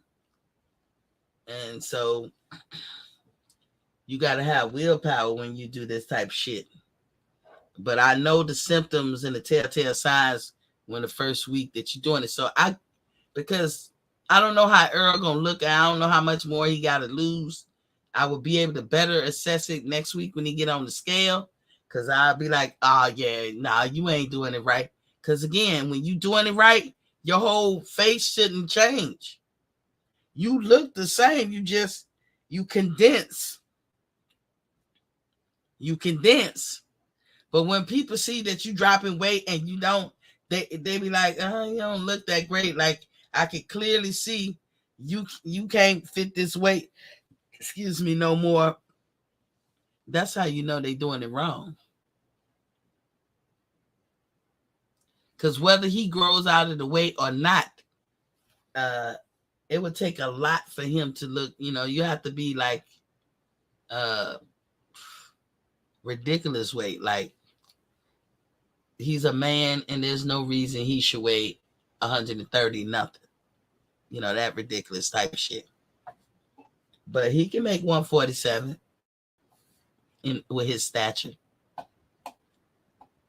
But you can't keep doing that when you keep ballooning up and ballooning down and ballooning up and ballooning down. So, like I said, we're going to see next week. D-Ray Promotions is in the building. Said fried fish for everyone. What's popping with you, Queen? What's popping with you, King? I'm good. I'm over here trying to explain the biggest telltale sign that I saw. See, y'all talk to a person who's had thyroid cancer when I was 24, was diagnosed with it. And they immediately took my whole organ. And I ain't never been the same. I could tell you what it's about, how you gonna look, the symptoms you get, the telltale signs, how it's gonna affect you going forward, what shit look like on your body. I am an expert with this shit. Okay? I've been dealing with it for decades with an S. So when I be telling you what he look like, when I point out his neck, I'll save it. I'll save it till after the fight because I ain't putting the needle. I'm not moving the needle on this scale. I mean, on this record, I ain't gonna move it till after. I'm gonna tell you exactly what I see. And you can't tell me no different because I lived it. I am living it. So, and I can tell you how I feel to try to do something and shit be getting derailed. I know how I feel that you feel like you got to go through a camp every couple of times a year. I told you I was in the military for 20 years. I had to do that PT test twice a year. It wasn't just about, it was just like boxing. We had to get on the scale and make the weight. Then we had to do the test. Just like boxing. Except we not hitting each other. We get on the scale first, make the height weight. If you don't, they do give you wiggle room because they let you take a measurement of body fat. But that's what they do. And then the next week or something like that, you motherfucking take the test. Push-ups, sit-ups, running miles. That's what you do. And we do it twice a year. And if you don't make it, your career is fucked up. Isn't that the same as boxing? You can lose some shit. You can lose your rankings, your status. You get in the way of you making more money. You see, same. And I had to do that for 20 years. 20 motherfucking years. With no thyroid gland. And trying to figure out whatever. Just like Errol thinking, I drank too much water. That's just going to make me gain weight and blah, blah, blah, blah, blah. It's thinking the same shit till I learned better. What's up, D-Ray? What's popping with you? Hey, Queen, how you do? I'm good. Did you look? You said how he do or how I'm doing? Hello? Yes, ma'am. Can you hear me? I can hear you now. You I said, said, how are you? oh, I'm good. I'm How are good. you? I'm tripping off this media workout. Oh, yeah. Hey, for me, it looked like Bud set the pace, because it looked like EJ's was a little bit more sped up than he probably was comfortable with. EJ didn't do it long. He took more breaks. He was drained. He has no energy. Do you agree with that, or you know? Yeah, but Yeah, no, I agree with it, but I'm saying if EJ would have went first, he would have been at a more deliberate pace. You know, that he tried to go, match his work with what Bud had did, and he did the best he could, I guess. If that's his best, that confirms it to me that Bud is gonna demolish him. But I think maybe Bomac and them, they just Yeah, doing but we their knew thing. that months ago. Yeah, we did. But Yeah, Bomac and them just doing their thing, right? Bomac yes, explained ma'am. how he arrived at that gym that they was at and how they treated them good, and he was like, I'm calling the media workout. So I'm wondering, this something that Showtime was gonna do with both of them anyway, or this is something that they saw Bomac do it, so then they got to come do it. I was just wondering what you think. Oh, was that how? Was that Al Heyman in the cash app saying, "Don't answer that question"? I thought that was funny. No, no, no. I was just wondering. It's not bad You know, if they did, because guess what? You want to have equal billing when it comes to you know FaceTiming with folks and getting your media out there. You want equal billing. I mean, they do that with politicians. If the TV shows show one politician, they had to give the other one equal time. Fair is fair. So I ain't got a problem. I'm not saying it like a problem, but I'm wondering, did it go down like that, or was it already in the works that both of them was gonna have a media workout? I think it You probably know, was in the works. If you ask me truthfully, but it don't matter because see, that's the thing. We done with the interviews. Now it's down to the fighting. So now we get to see how they look in the workout, and now we get to see the weigh in, and then we get to see the fight. You know what I mean? So the talking is done. That's why I'm here though, because we celebrating, getting ready for this fish fry. exactly. I don't even eat fish, but I'm gonna have to eat fish next week. I thought you might I don't even. substitute it with something good, huh? I'm actually doing my vegan thing, which I don't know. I'll share this. My cub moved out. I'm an empty nester, and it's okay. I'm making my transition. Like my mom pointed out to me, she said, "Girl, when you been by yourself?" I was like, "Damn, since 29 years old." When Yeah. she was born. It's a transition you got to go through. I have my moments when I think about it too hard, but then I got to get up and do something or whatever. But my cub is a grown woman now, so she got her own place. So that's what I've been doing the last couple of days, y'all. And I ain't been on here. Like I told you, I'm trying to move, sell my house as well, and so I'm doing all of that. So it's a lot of times that I can make it to here on the podcast. I haven't forgotten y'all. It's not like I don't like doing it. I still like to do it, but I just got a lot on my plate that I got to accomplish in a short amount of time. And so, yeah, so that's what I've been doing. But when she's here, oh my God, you know how young people are. Her and her man, they be eating what the fuck they want to eat.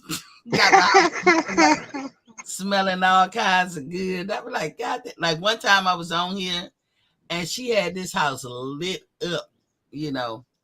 And I would say like this, I think she's an excellent cook. I'm gonna go ahead and call it for her right Yeah. now.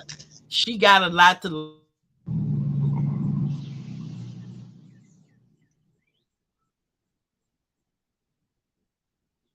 Hello,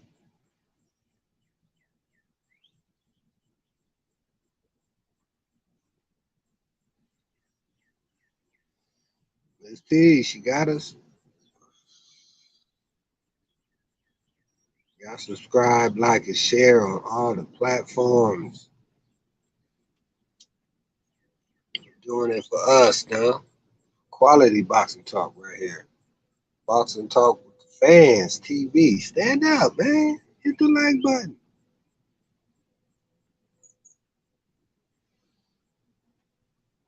About to have the chat smelling all good. She had to go get the recipe or something.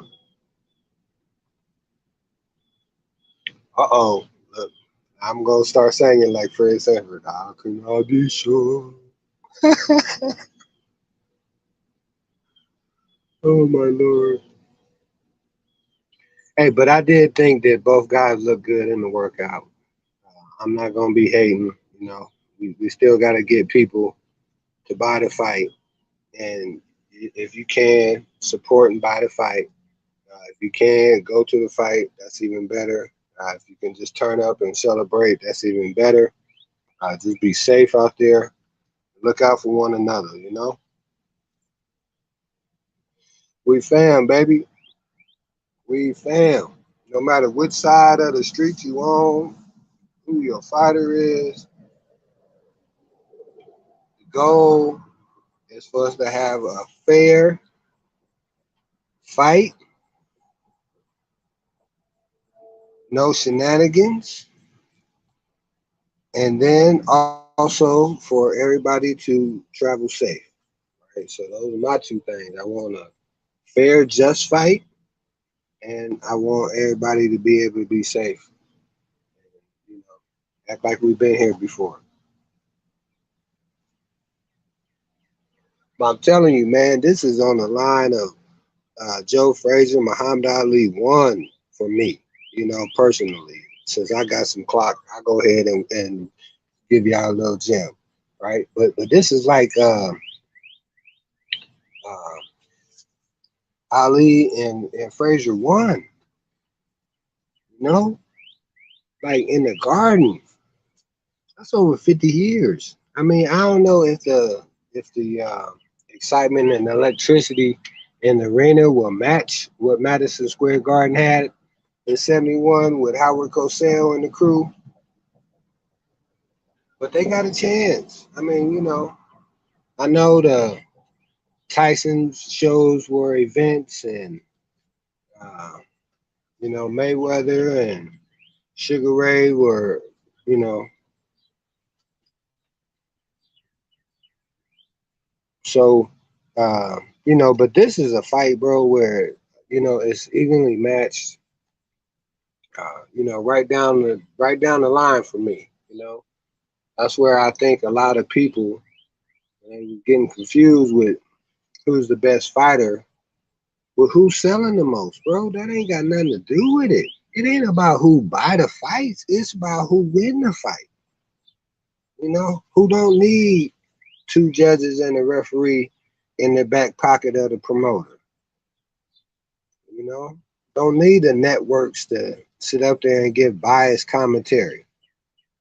We don't want that. We paying for 50-50 fight coverage right down the line and may the best man win. Like she said earlier, with the politicians, when they get into the debate, the network will try to show as much time as they can to both candidates, you know, trying to keep it down the middle. You know, they can't determine the news, but you know, they can try to do their part in it. That's all I'm trying to say with that. But yeah, Fred Sanford was probably gonna be on live TV the last time a fight was this good, you know? I mean, man, you had Ali and Frazier, and most people thought Ali was gonna win, and Frazier won. Yeah, Ali and Foreman, and most people thought Foreman was gonna win, and Ali won. Yeah, Ali and Spinks, and most people thought Ali was gonna win, and Spinks won. This is a fight that's a toss up, you know? Like, you know, for some of you younger, older people, you know, I take it back to Sugar Ray Leonard and Tommy Hearns. I remember that fight. It was 14 rounds. They ain't going 14. If that would have went 14, I think uh, Tommy Hearns would have won. So, you know, I don't know how you can compare it to that. Now, maybe Sugar Ray and Hagler, you know, with the man coming off the eye injury and, you know, trying to keep the you know, the war from getting to his door, you know. But Sugar Ray Leonard fought a great strategic fight in that fight. where he opened up in the last 30 seconds of each round, attempting to get the judges onto his side. And some say that's the only way he won. So, part of the game plan is and that's for me, it depends on the game plan Bud come out with. You know what I'm saying? If he boxes him and keep Earl at bay and have to be off balance trying to get in range, I think he can just post style him. But if they go in like Gamboa and Earl just is marching forward. Now, see, that's the thing, bro. People don't understand when they talk about that Gamboa fight. They always want to talk about the weight. Right? For me, I don't care about the weight because in that fight, you could probably say Bud probably was at an energy deficit compared to Gamboa going into that fight. So he might have been weight drained. I'm not for sure. But what I'm saying is that Gamboa was energetic. He was coming forward. He was letting his hands go. He didn't even put his hands up for defense. That's why he got caught, because he didn't have his hands responsible. So, they say EJ is great defensively. Hey, So D-Ray, we'll hold see on. where he got his hands at. You back, Miss T? Can you hear me? Yes, I can. Y'all, thank y'all for sticking around. Power went completely out. I'm like, what the God hell? is good then. Hey, I came up here for a reason then, huh? I know We it. Did keep you this hold? show going. You held it down? That's what I'm talking about. That's what I'm talking about. What was I saying? Like before, I was rudely Oh, well, you interrupted. started talking about your daughter's cooking. You Oh start talking yeah, about your yeah. daughter's cooking, and it said, no, we ain't having that. Oh Lord, yeah, I know, right? What's crazy is I remember when I was coming up. Back then women was groomed to be homemakers, and stuff. Nothing wrong with it. That's a generation. My mama was trying I to love pull them me in type the women. kitchen. Keep on talking. If they in the chat, Who holler said at your that? guy. Go ahead now. Look, go Look what ahead. you Get said. them pinto Let me beans. let me reintroduce myself. My name is Stove. Yeah. Stove. Remember that was going around. But anyway, my mom would bring me in the kitchen. It's like, look, you just how you do.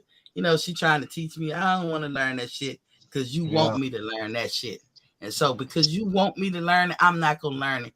I'm more than just a cook. I don't want to be a cook. Nobody told nobody I wanted to be a cook. I'm not doing this shit.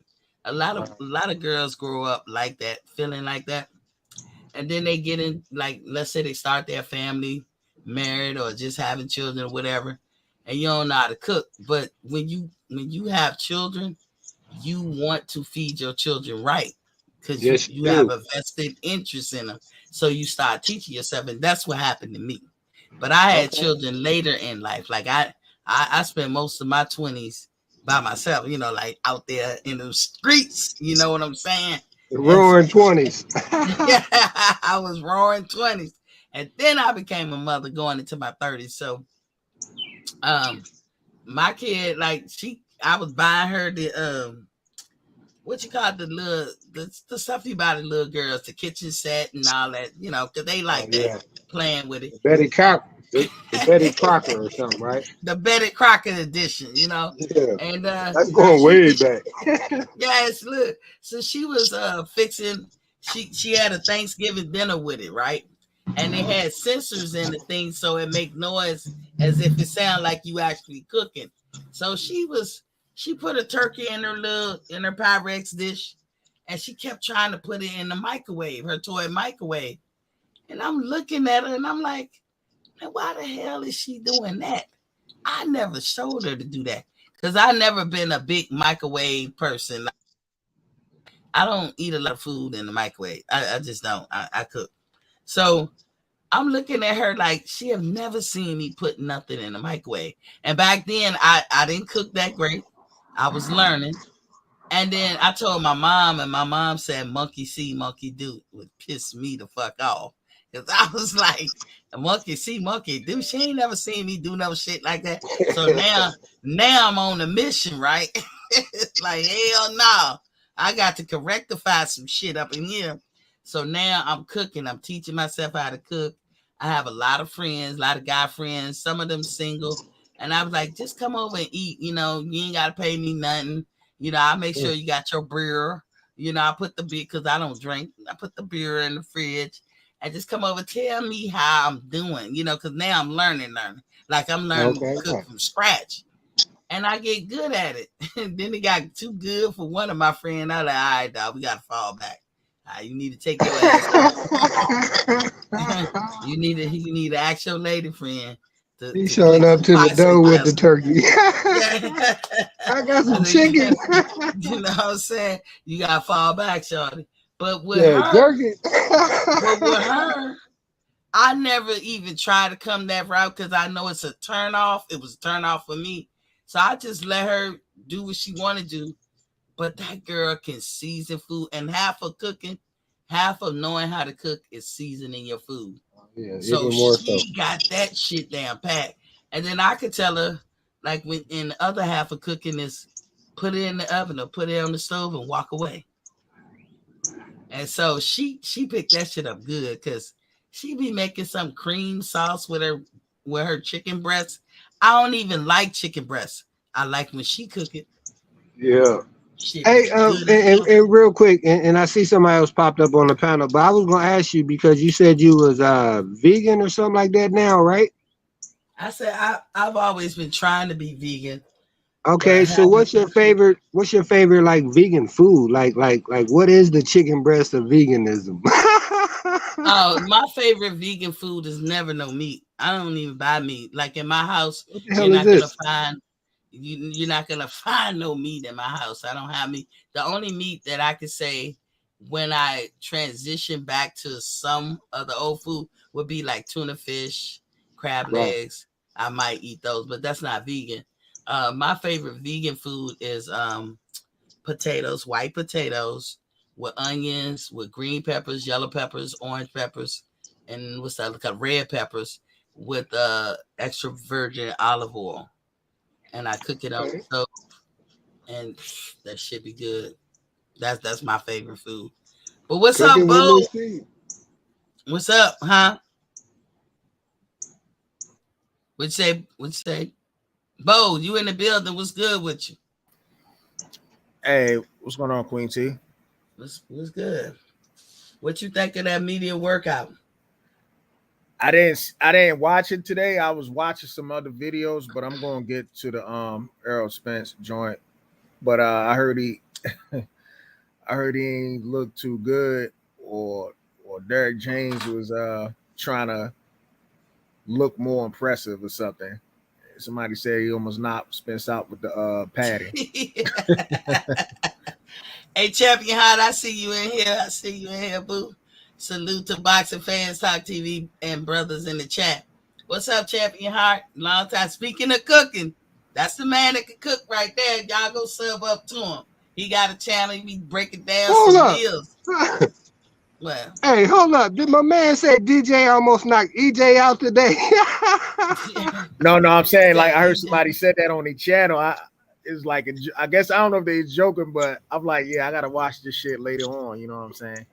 It basically saying like the pad routine didn't look like It it looked was really in rhythm. mediocre. Yeah. If you being honest, and I know Jay Cooley don't want to, I know he don't want to. Sorry, boo. But if you being honest, that shit looked mediocre for an elite fighter such as Errol Spence. The pad work he was doing, it looked mediocre. Like I was like, what? That's some shit that he should be. That's how Ryan and him should look. That's what I'm saying. I wasn't expecting Earl to look like that, but I'm gonna tell y'all from the jump. It started off with Earl answering some questions. That nigga tired. I'm Mm. telling you, and Bo, when you look at it, that's the first thing you gonna see. He has no energy. And I'm looking at him like, what? The second thing I noticed, he lost a lot of weight from last week to now. Or he condensed. I'm trying to figure out which one it is. because as I was telling uh D right here, when you doing it the right way, if you, let's say you taking the vegan route, it doesn't change how you look. It don't change how your face look. Like, you ever met people that was depressed or they went through something traumatic, and they scared or something happened to them and they started losing weight. Maybe they lost. Y'all all had a friend who lost the love of their life, not died, but like broke up with somebody and was hurt, whether it was a girl or a guy in your family, friends, or whatever. Y'all seen what it looked like. And that person be just losing weight and all that because they so sad and they hurt or they've been through something traumatic, and they don't look the same. They don't even look healthy. Why? Because the weight is peeling off the wrong way. It's like your head at the top get bigger, down the bottom, your jawline and shit don't really match and flush with the top part of your head and shit. I seen somebody do a meme of Earl like that. I thought it was a joke. I ain't say nothing. I thought it was a joke last week. And I was like, damn, if his head don't look like that a little bit, but we gonna see even more. But at this point in training, he should not be lack of energy. Hey, and real quick, I wanted to say, because you just made me think of that. He brought that up when he was on the Pivot podcast, where he was like, Bud brought energy to his existence or life or something like that. You know, where he even did like a little, try to be a pause moment or whatever. But, and I had thought that same thing where, the attention, or like you say, the energy towards him has been built up so much about Crawford that, like, when he was at those press conferences where he kind of was kind of feeling it, he kind of said. But I just thought it was interesting that he said that the fight is really bringing a lot of energy to him, and that way, with you saying that it he's probably been sluggish for a minute, is what I was just trying to say. But go ahead. I apologize, Yeah, but yeah. I just No, thought you that was good. You good. go ahead. I think he was talking about that boxing probably to him was getting boring. Same old fighters. He needs some competition or a challenge, and Bud is bringing that to him. Champion High, you said Spence did look tired, but it's no point to go all out in media workout. True. But Bud didn't go all out neither. But Bud didn't look tired. Nah, Spence was drained. Go ahead, Bud Bo. Bud went into that media workout. I did watch that one yesterday. He went into that media workout like business as usual. You know what I'm saying? Like, he looked like he means business. I don't think he was trying to show off for the media. I just think he was just doing a regular workout. You know what I'm saying? Because normally media workouts tend, a lot of fighters tend not to really go too damn hard. It's more like showboating, give a little sample here and there. Bud went in there like it was like a normal day. Like, hey, I'm gonna do my training, and y'all can record if y'all want. that's Exactly. I agree with you. And Derek James had that. They look worried. Now, I'm not trying to pull this out my neck or out my ass or anything.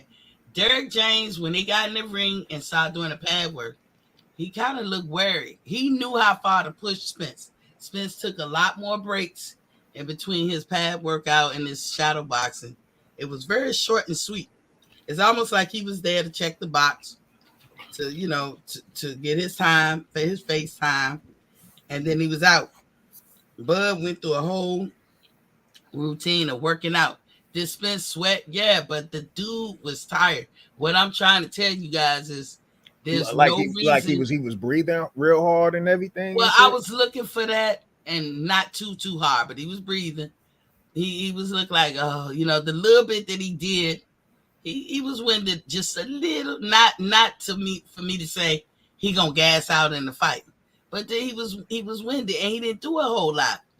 But he was like zip, zip, zip through 3 different moves. Now, I have seen Errol Spence attack a punching bag. You know, that big heavy bag? Yeah. Now, when you go watch him do it this time, tell me that nigga ain't different. That nigga drained. He is tired. His face look different. His body look okay. We'll see I mean, next week. Like I said, I gotta watch it because I ain't watch it. But remember, Spence did look sickly in his last fight too. Well, leading up to his last fight With with Ugas. Yeah, he didn't he looked real like drain and shit. drain. Yeah, it just Ugas just turned into a heavy bag and shit and just stood exactly. And so who's to say that after Spence make the weight and then he go to rehydrate that he all right? Now, one thing we don't talk about, I don't hear too many people talk about, but the IBF, every section about it got their rules and regulations that each fighter who holds the belt or going for it has to adhere to. IBF has a rehydration clause in their fights automatically. Mm-hmm. Automatically. You can't get no more than, I think, with his 10 pounds. Remember the big hoopla about Ryan and Javante? Mm-hmm. And we were saying, you know, that wasn't even for a belt. That wasn't even for a belt. But the IBF does that with all their fights, supposed to be. Yeah. But I think that I heard that if it's a unification, that you know, I guess like you know, since the other three belts don't have it, I don't know, but I'm just guessing on that. But the thing I wanted to say, because you just brought up something else I thought interesting from the yesterday with Bud. You remember he was wrapping his hands, and the guy asked him if he'll always wrap his hands. And he said, "What you know about boxing? What you know about Bud Crawford?" But go ahead, man, because y'all kicking. Yeah, I remember that. What's up? Yeah. He was like, that's like a dumb question or something. Yeah, you know, a lot of people in the media, they usually, because I think Bud even mentioned it at on his last interview, like they keep asking the same questions over and over and over again and whatnot. Shit, I wish I was there. I would have asked Bud. This is the question I would have asked him. I'd have been like, yo, like, remember when you and Errol Spence met up and you told him not to, you know, don't think about those body shots and whatnot? Mm-hmm. My question would have been to him, been like, yo, Spence, are you worrying about Errol Spence might be straying low with them low blows? You know I would have asked him. You know my man like hitting low. D-Ray, y'all know I would have asked him. That would have been the first thing out the bullet. Matter of fact, if I could catch Bernie live, I'm going to ask him that. If I can catch him live, I'm going to be like, yo, and I think I've asked Bernie that before, what y'all plans are for these low blows, and who is the ref? Now that we 2 weeks out, who's going to be the ref? Because I need Steve Willis or Robert Byrd. Them the only two I can think of. When the last Robert Byrd? Oh, you know what? I saw Robert Byrd live. With that he was coaching. Yeah, I saw him. Robert Byrd did the Conor McGregor and Floyd Mayweather fight. Yeah, but he tends to the stop fights a little bit. I think that's Harvey Dock. Harvey Dock, man. Bless his heart. I like Harvey Dock. I like but Harvey he Dock. stopped fights. He always stopped fights. What fight? In the end, he stopped what fight he stopped early? Some people can look at it why he stopped Peter Quillen, but he was right. It's like Harvey Dock would stop a fight, but in the end, when you ferreted it out, he was right. But he quick to stop a fight, though. I don't know. I mean, he's been pretty good lately. You know what I'm saying? Like, I think he's been on point. Maybe he got some backlash from stopping fights because people be mad as a bitch. But he be right. You know, it's to his discretion. It's to every referee's discretion. And we can't see what they see and hear what they hear. So, you know, it's like you're going to question and you trust, but you verify. But, you know, maybe he heard that, you know, people be saying, yo, he be stopping fights too quick and shit. But, like right now, Steve Willis, he gonna give you them faces, but he gonna be trying not to stop it. And Robert Byrd, he know when you had enough. We're like, dude, you done. So we'll see. But I'm anxious to see what Earl look like next week. His head. But you know who my favorite was Tony Weeks, but I've been kind of quiet on that lately. Yeah, you gotta be quiet on that one. Ever since the Madonna Floyd fight, fuck Tony Weeks. I ain't with him. He Yeah, tried to say I ain't understanding Tony Weeks with the Rolly Romero shit. Like that shit right there was super suspect. Especially this is the same Tony Weeks that refereed the fucking other dude Derek James was training when he fought Badu Jack. That motherfucker be headbutting shit out of everybody he fight and whatnot. And he let that fight go on. you talking about Badu Jack, Badu Jack. No, the Yeah, because he got dude Derek James was coaching. I forgot his name. Brown. Was it Brown? The No. dude that he fought Alto Beterbiev and he headbutt the shit out of his ass too, gashed him all up. And Brown. It sounds like you're saying Brown. I think it's him. We ain't heard the wife beater. The wife beater. I forgot the guy name. But he likes to headbutt people too much in his fights and shit. Mm-hmm. And when that dude fought Badu Jack, he gashed the shit out of Badu Jack. Tony Weeks let that fight continue. Yeah. That's why I don't like Tony, because Tony, Madonna raised his leg up on Floyd like he was kneeing him. Tony ain't had nothing to say about it. Oh, he's doing MMA and shit. Something. And then like we all know, for those of you who are casual watchers, this is me picking. You know, I do pick sometimes in my broadcast, but for those of you who don't know who we talking about, oh shit, did I get rid of the picture? Hold on, where my boy at? Your boy. This is Errol Spence, aka the Nutcracker. So if Tony Weeks is the ref, I'm concerned. I'm concerned because he gonna let them low blows go. I know he is. He gonna let them go, and Bud need to have an answer for that. And see, this what I like about Harvey Doc. He not gonna let them low blows go like that. Cause he'll let you know, keep them shots up and shit. Cause in the last fight he refereed, somebody's hitting low blows. I forgot who it was. I think I remember too. I don't know who it was, but Harvey will get in the middle of you and say, "Keep it up, keep him up." Hey, but hold up. But hold up real quick. I want to say, because they also brought up the narrative now that they said Bud have his trunks up too high. So that's going to let him even have more reason to be able to go low. But go ahead. But we know Spence goes low regardless. Man, I tell you what, man, Bud could have his trunks sagging and Spence would still hit his ass with a low blow. Exactly. Man, he be hitting so low, he be hitting under the balls and coming up. That's an uppercut for your ass. He said, "Back up off me, Sean Porter." Mm-hmm. And then he'll hit you like 2 or 3 times. And then he'll go ham. If you notice, I've been looking at Earl's old fights. When Earl go low, he'll hit you 2 times. I mean, with all the mic that this nigga got, if y'all say he a power puncher and he be hitting people hard like that in the nuts, and then he'll go ham, like really trying to knock you out.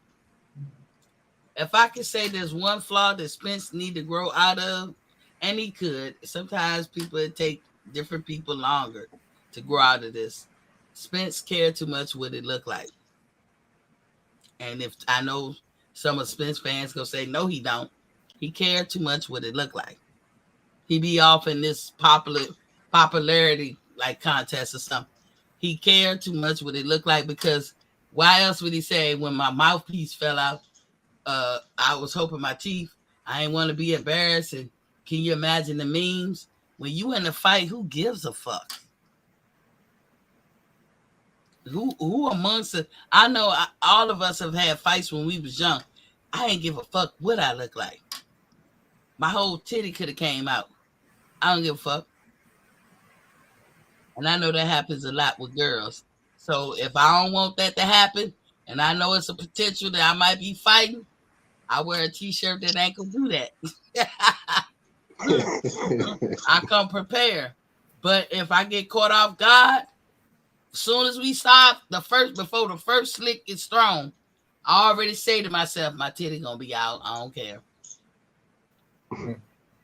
I don't care. It's coming out. It's coming out. And people gonna see it and they gonna do what they do. But I gotta beat this bitch ass. that's my first thought. You know what I'm saying? But he cared. He gonna stop in action and mid action and allow himself to get clipped like that and almost get knocked out the ring. You know what I'm saying? He cared too much.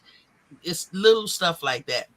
But that's something that everybody has to grow out in their own time. I'm not saying that like it's a negative all the way around for Spence. I'm just saying when you're fighting an elite fighter like Crawford, some things you got to conquer before you get in the ring with him. And Crawford got to conquer whatever he got to conquer before he get in the ring with Errol. They both are elite fighters. But yeah, and I had asked the question, I'm gonna ask you guys, based on the media workout. You bold, you say you didn't see it. Yeah, I didn't see the Spence one. I saw the Terrence Crawford, and like I said, he went in there like it was a normal training day, like he mean business, you know. Based on the two workouts, because D-Ray, I know you saw it. Champion Heart, you chime in. Who won? Who can win the fight if they put the gloves on right now? Who you think winning that fight? Same person the day they signed the contract, Bud Crawford. Champion Heart, what say you? WJ, I know Jay Cooley ain't gonna give it up. Big Texas, you feel the same way? Just based on the media workout, because this is all we can only see what we see. We didn't see Terrence, we didn't see Spitz. Based on that workout, if they put the gloves on right now, who win? And I got Terrence all day. But my thing is this: I won't make a judgment based on a media workout. You know what I'm saying? Like me, I was picking Bud from the beginning. I knew the dude was serious. I felt as though the PBC and Team Spence was trying to wait Terrence Crawford out. Mm-hmm. You know what I'm saying? Like as he get older, get a little slower and stuff like that. You know, I that's what I really believe. You know, just like back in the day, like a lot of people did that to Marvin Hagler. They didn't want to fight him. They, yes. You know, if social media was out back then, Marvin Hagler would have got the extreme Terrence Crawford treatment. They'd have been like, oh, he ain't fought nobody. Oh, who had he done? You know, oh, he just won a payday. You know, shit like that. So. Oh, they did him wrong. There's a documentary on YouTube. I just watched it the other day with Marvin Hagler. I was like, God damn. You know, it's like, damn, if you that good, you know, you should you should keep your talents hidden or something. Just let only people find out about you in the ring.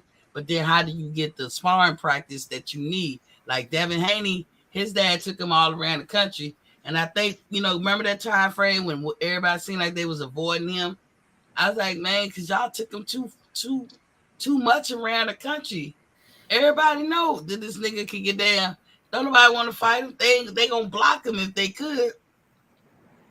But you know, now there's some new lions in the mix, like Devin Haney. I don't see him beating Tank. I don't see him beating Shakur. I question whether or not he can beat Tio. To be, I'm not. I like Tank. I think Tank is very talented, but I'm not really too sold on the hype. And I'll say this: in my opinion, Tank was ducking Loma for all these years. Now Loma look vulnerable. He'd probably get in the ring with him now. Yeah, so, he was. I remember when he was ducking him, he wouldn't say shit to Loma. And to me, shit about him, he wouldn't say shit. Like Devin Haney, he doesn't have the power, which is, you know, I don't know if it's because he's fighting at a lower weight and he's just not sitting on his punches or whatever, but I think he could with the reach he has, I think he could beat Tank in a close decision. Hey, real quick. I just thought about it. What's your opinion on the Cool Boy and Monster fight? Like who's gonna win? I've never seen Monster anyway fight, but I heard he the shit. But I've seen Steven fight. I'm rooting for Steven. I don't know how that's gonna turn out. Um, if it goes decision, I give it to Cool Boy. But But if they it goes, in Japan. it doesn't matter. As long as you're in the middle of the ring, that's what all that counts. Okay. I mean, if you think about it, a lot of foreigners come right here in America, and Mhm. people get robbed here in America too. So I'm not, I'm not sold on that. I mean, he's fighting in the ring. He got to do what he got to do.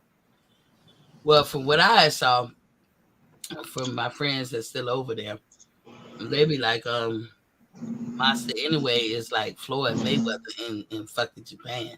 They love this nigga like that.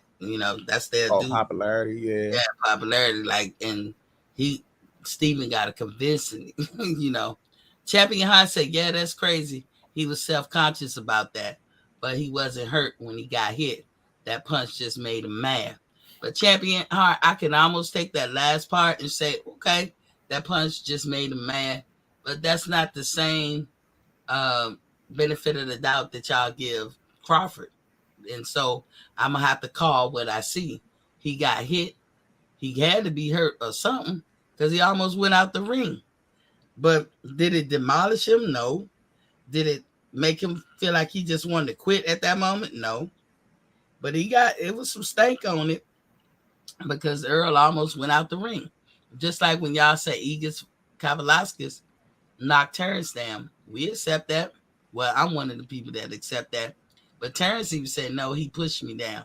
But I accept it as a knockdown. I ain't going to, rebut that against nobody. But it didn't hurt Terrence. But there's no point in even saying that whether it hurt or not. It did something. Because I always feel like when people say, oh, that didn't hurt, it's doing something if you're not just running through the person. Yeah. When they used to say Floyd can't hurt nobody, well, why y'all not running through Floyd? You have that opportunity.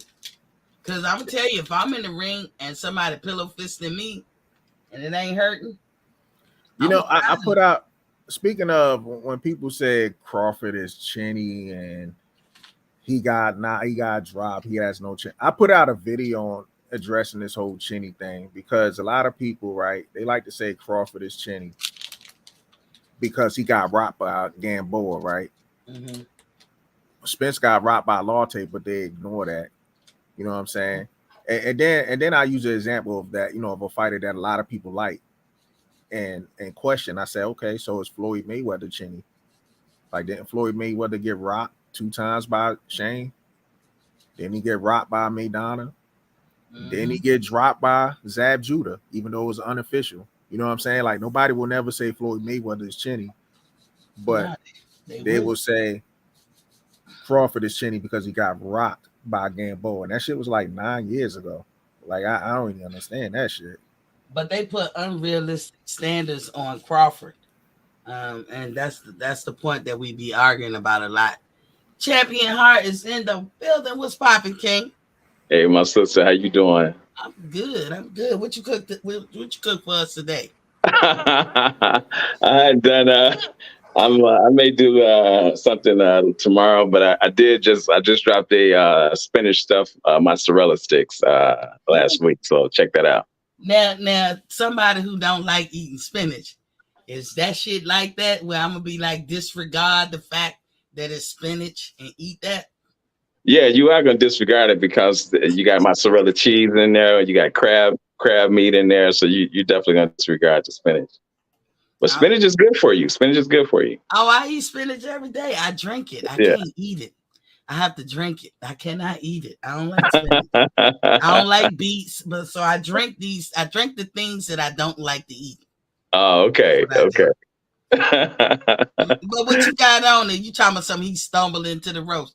His ass got knocked into the ropes, champion. No, when he got, of course, the force of the punch is gonna send you back, but he was busy looking for his mouthpiece, which was crazy. I'm like, dude, but you know what though? He said on the Pivot interview, he said, and he thought his retainer or whatever was out, and he says, he said, man, I was concerned about how they was gonna kill me on Twitter and Instagram because they be brutal, you know. And I'm like, Yeah, dude, why are you thinking of that during the fight? he better go look at Leon Spinks and them Right, Mr. right, Keith ass exactly. niggas, and they ain't give a damn. They Yeah, made the exactly. Goldgate smile like a motherfucker, didn't Yeah, yeah. Yeah, but I mean, it's a difference when Terrence got clipped. That was a knockdown that didn't get called a knockdown, and then when Gamboa gave him the stinky leg, that was clear, you know. But Come I on, champion. oh, You come now, on now, you know that come was on. clear. Come on, and Earl's was clear too. You guys be Oh delusional. no, I'm gonna let Bold and no. Bold and D-Ray, what you got to say to that? He said it's more Man, clear than when Terrence got clipped, but Of then with course it's Earl. I mean, clear. Come on, man. let's look at it like this. Terrence did get rocked by Gamboa, right? Terrence was Right, beating Gamboa from pillar to post, and he was right, trying to finish him. He was trying to finish right, him, and right, Gamboa caught him in between punches. right. Spence, when he got rocked by Latte, he Yeah, was that doing you know what? That basically was a saying, good. That was a good shot. He got rocked there. That was a good shot. and it was like he just had a lapse and whatnot. You know what I'm Yeah, saying? yeah. But we were talking about when he got hit by Ugas. We weren't talking about that fight, but that Okay, was a good yeah, shot he with got hit with. The Ugas, he got hurt by Ugas, and I ain't even talking about the ropes. I'm talking about before that. Like Ugas was hurting Spence and whatnot. And I Ugas don't can't know punch. about that. Nah, I but ain't seen none Ugas, of that.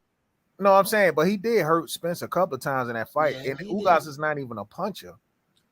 It's champion high. It's not Neither was detrimental. Latte. You know what I'm saying? They weren't even Uh-huh. punches. We not saying that Spence get hurt so bad that it's detrimental. Neither does Crawford. You gonna Uh-huh. get hurt. It's boxing. You Hmm. not neither one of them perfect. They gonna get hit. And Right. not to mention, I say this. Mhm.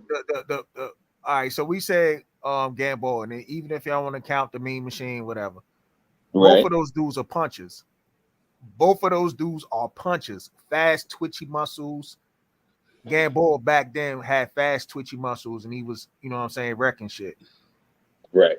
Spence, in the other case, these were non-punchers. They weren't even punchers, and they caught Spence. I heard him. I said, "Damn!"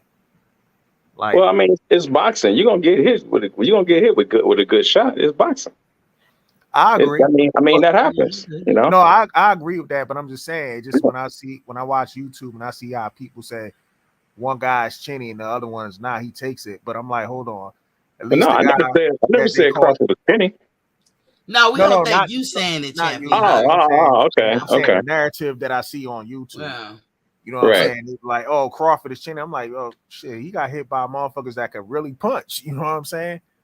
And Right. both of Now, those fighters were undefeated when Crawford faced them. right. See, now check this out. This is what I'm not liking Bomac saying that we're not going to win in a decision. That sounds like an excuse.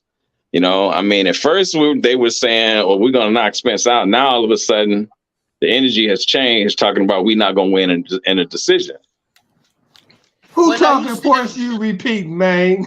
Listen. No, no. This is what Bomac said. I'm not repeating what anybody said. I'm saying this is what Bomac I said. never heard him say we're not gonna I win didn't in a hear. decision. Yeah, he did. But He I said take that. your word for it. Champion Hart is an honest broker, y'all. Yeah, that's what he said. I'm not gonna make that up, but that's what But he I said. mean, this is what I look at it. What Bomac say is what Bomac. You heard Terrence Crawford when they asked him he's gonna knock him out. He said, "I'm going for the win." You know what I'm saying? That's what I'm doing. I'm Right. going for the win. So Terrence Crawford demeanor didn't change. I mean, because I could point at Derek James. Derek James seems like he's way emotional the minute somebody asks him about Crawford. I kind of see where Jamel Charlo get those emotions from. Because I'm like, damn, man. Like the minute you mention Crawford, this dude just like snap and shit. Like I'm like, damn. And Well, Champion Hart also. I mean, the Charlos. Go ahead, Miss T. What'd you say? I'm sorry. Derek James, when they got in the ring, Uh-huh. and I'm asking you, but you may see it differently. Once they got in the ring and Spence did the shadow boxing, Mm-hmm. he was just going through the motion. You could tell he wasn't focused. He was taking a lot of water breaks. Good. Everybody drank your water. You know I'm for that. And then then when he got with when James got in there, that mid work was not indignative of somebody on Errol Spence level of expertise. That looked like something that he would have been doing with Ryan Garcia. And you can see, like to Bo's point, when he gets frustrated, you can see the worry in Derek James' eyes and his facial expression. But when they talk about it, Derek comes off more confident in what he says than Spence. Spence was in this kind of mode. We'll see. I plan on winning. I just like being on my farm. He doesn't sound confident. And going back to the Maurice Hooker fight in that hallway, I've asked a lot of guys who son who that day. And guess what? Everybody said neither one. I couldn't tell. And I was scratching my head. I was like, I done been around a lot of dudes who be fussing at each other and confronting each other. And Terrence Crawford's son, Spence, in that hallway. And if you're looking at the media workout, it's like he sunned them again, not trying to, but the confidence that's exuding from Terrence. Mm-hmm. And it is a such thing. Don't be overconfident because an upset could happen. But Errol Spence don't seem to have it. Do you think it's because he didn't have energy? Well, you know what? And I've been to, I lived in Vegas for 7 years, and I've been to many media workouts. And, cats don't really go all out in media workouts. That's just to get a chance to answer questions, let the people see you. It's no full out hardcore type of workout like you're in the gym doing a media workout. It's a lackadaisical type of thing that you're doing. So I wouldn't read too much into it. Well, I have to read into it because, the bags. I've seen Spence hit the bags on so many occasions, whether he just practicing and he don't got a fight coming up, whether he in camp hitting the bag. That dude did not hit the bag like he normally do. And I get what you're saying. Don't go all out. Meaning, to me, that means, why would you do sparring in this last week? Right. Yeah. I mean, you're not doing that in the media workout. You're not doing hitting the bag. He won't even hit that. Champion Heart, I could have hit the bag like that.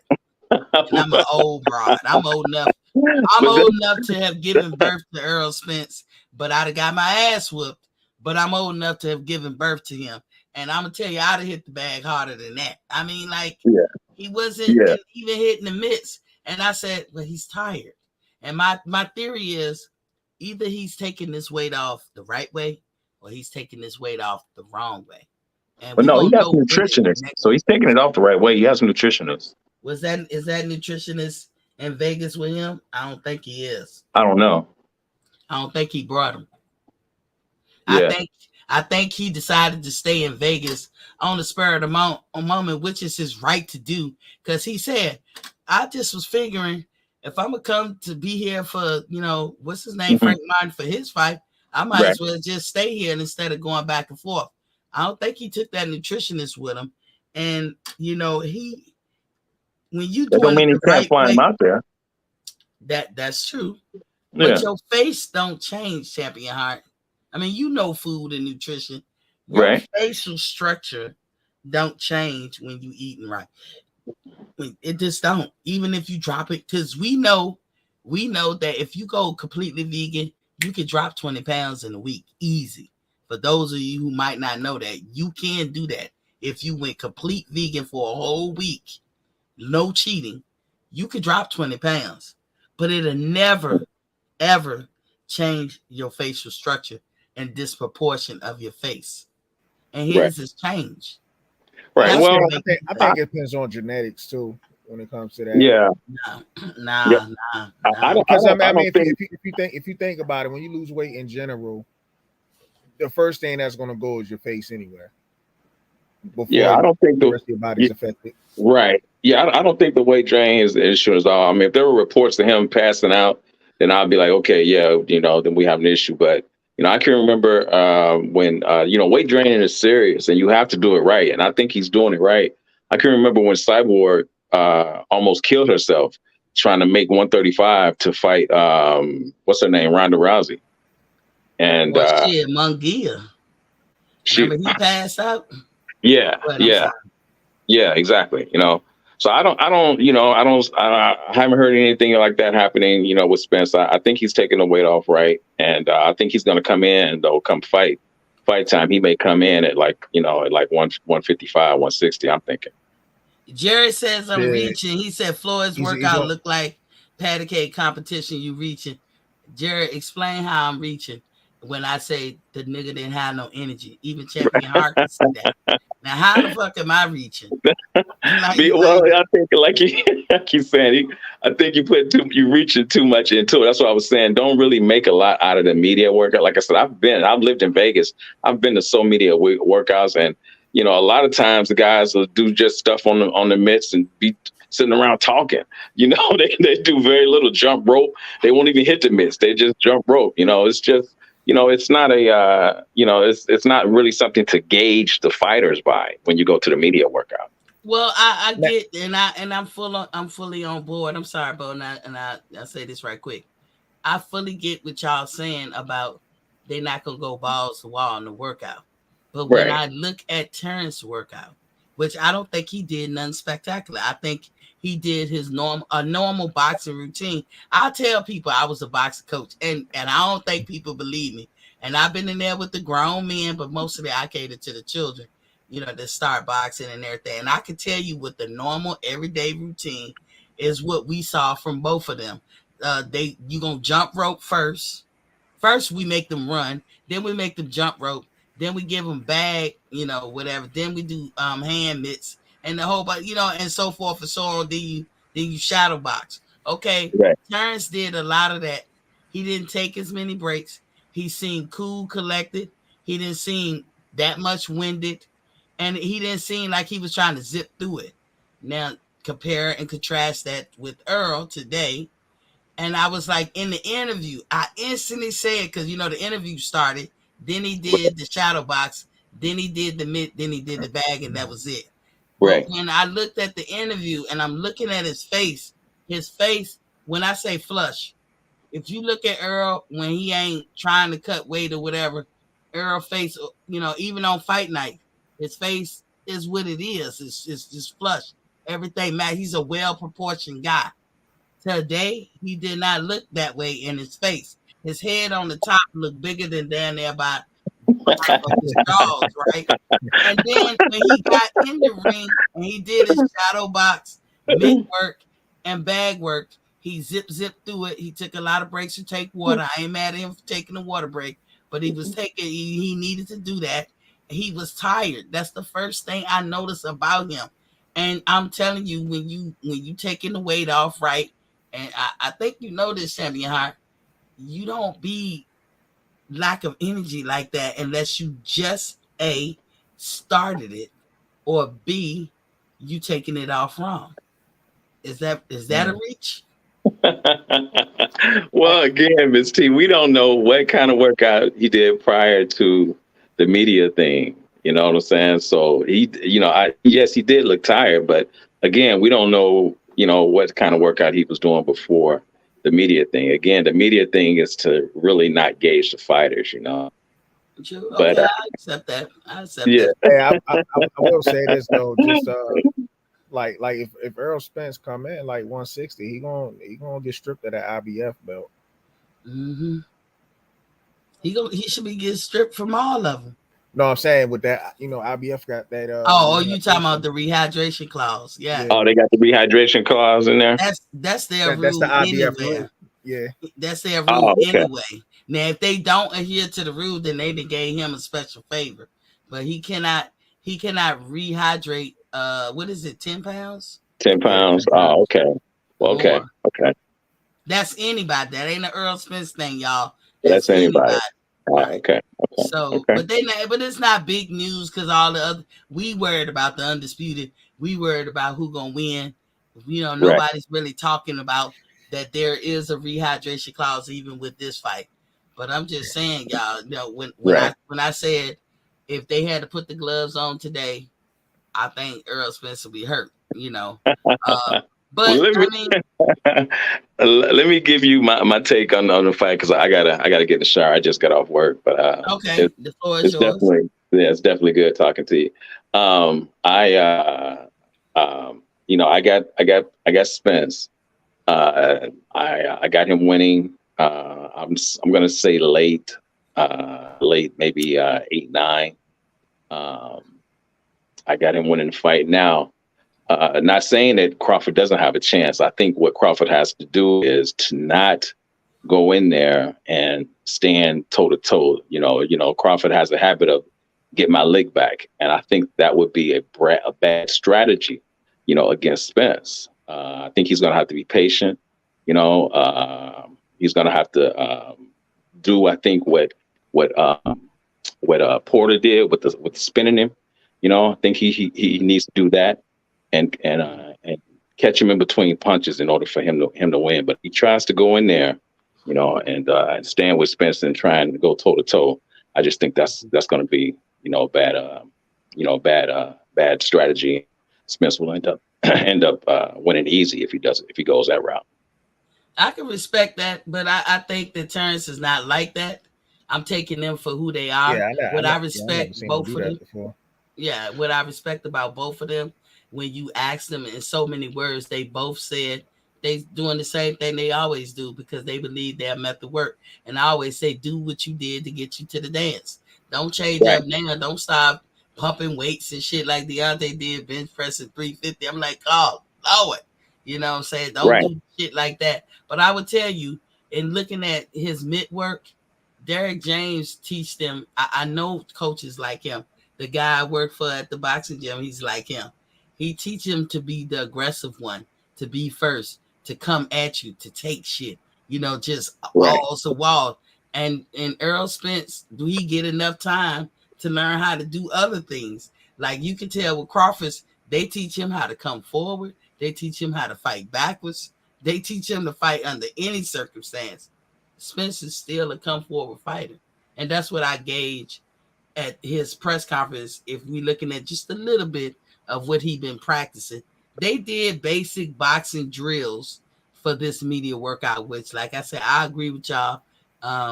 That is it don't supposed to be balls to wall, but they did what they had to do to show like this is what I've been doing a little bit, just get a media a little taste. But as right. far as but we gonna see next week if he Oh looked yeah. like Devin Haney did before the Cambosas. That ain't Bud ain't the person you do that with. You do that with Phil LaGreco. You don't do that with Bud. But go ahead, Bo. Well, I'm definitely excited for this fight, and definitely looking forward to it. Oh, most definitely. Thanks for coming through. Yeah. Hey, Champion Heart, I was gonna ask you when you was going to those media workouts, did you had to get like credentials and shit? Well, a lot of them, some of them are public. You just go and I mean, it's a kind of I mean, of course, they don't put the word all out for everyone. If you're like training, at a gym and everything, and they'll, your coach or whatever, let you know, okay, well, this is what they're doing the public uh, media deal. Yeah, like they ain't running Yeah. you up out of there if you just so No, happen to no, walk in no. it. You just come up in there, they're not running you up out of it. Exactly, But Oh, you exactly. okay, ain't yeah. coming in there with the rah-rah though. No, no, no, no, no. You can't come up in there like that. Not at Yeah, all. yeah, Nah, I've yeah. been I've been trying to get like to a media workout. I just ain't know how that whole process be working and shit. Cause sometimes, like you said, like you never even know when the media workouts even happen, and that shit just pop up live on social media. Right. Yeah, yeah. Like we didn't know the D's were coming. Like I had no. My friend had to tell me your boy doing a live media workout. I said what? I didn't even know it was scheduled. And then once I saw Terrence doing one, I said, well, Earl got to do one. Got to be equal billing, right? Mm-hmm. So yeah. I mean, I'm glad I got to see it, and it's a lot of things I'm gonna be looking at. Come next week. I tell you guys all the time. It's like second or third time I said it. I don't go into depth because I never wanted to move the needle on the record player when it comes to Terrence and Errol either Yeah. way. But I would say that I look at his throat area and it tells me a lot. But after they fight, I'm gonna tell y'all what it tells me. And Miss T got good experience, decades with an S experience in this field. So Yeah, I don't want to hear the. I don't want to hear the excuses when. yeah. Oh no, it's not an excuse. It's not All an right, excuse. I've been saying it for all right. years. I've been saying it for years, but I would never. But see, if I say it, if I go into depth, it's gonna sound like I'm hating on Spence. It's gonna sound like it's controversial, and it's gonna make people think because some people out there are gonna be like, "You right? I never noticed," and I just don't want to move the needle that way. I ain't gonna put that shit on that man's shoulders until Right. after he fight Crawford fair and square, and then after that, whether he wins or not, I'm gonna tell you guys what I see. All right, that's what's up. Well, man, well, look, if you all get a chance, definitely go check out Cooking with the Champ. I got some Yes. real cool, easy recipes. Something to impress your lady, or your wife. Just quick, easy meals. All right, much love and respect to y'all. But And you got a cooking channel. yes, sir. I got a cooking channel. Yeah, Yeah, it's look, called man, if you on yeah, the it's called diet, Cooking with the Champ. Cooking with the All Champs, right. go Yeah, sub up to it. If you yeah, on the definitely check it diet, do it at your own risk. out. Tell me how you made one meal one time. I was like, I don't even like that shit, and that shit looked good. I can't remember what it was. I think your daughter was in there with you. I'm like, what the hell is they doing over there? Man, I ate a whole meal that late at night because I ran across your video in the middle of the night. Oh yeah. Like, oh, champion, god damn, I can't. Man, I gotta watch you in the daytime when I can Right, still have right. some willpower.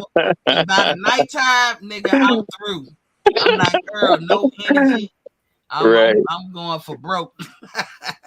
All right, I'm out, man. Much love and respect to y'all. I'll get with y'all later.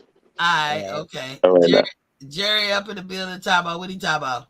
Haney put a way more Haney put on way more pounds of both Cambosa's fight, never got stripped of anything. Both Bud and Errol will put on more than 10 pounds. Errol will be a Now, super middle. this is what I gotta ask Jerry. Where did he get that information from? Exactly.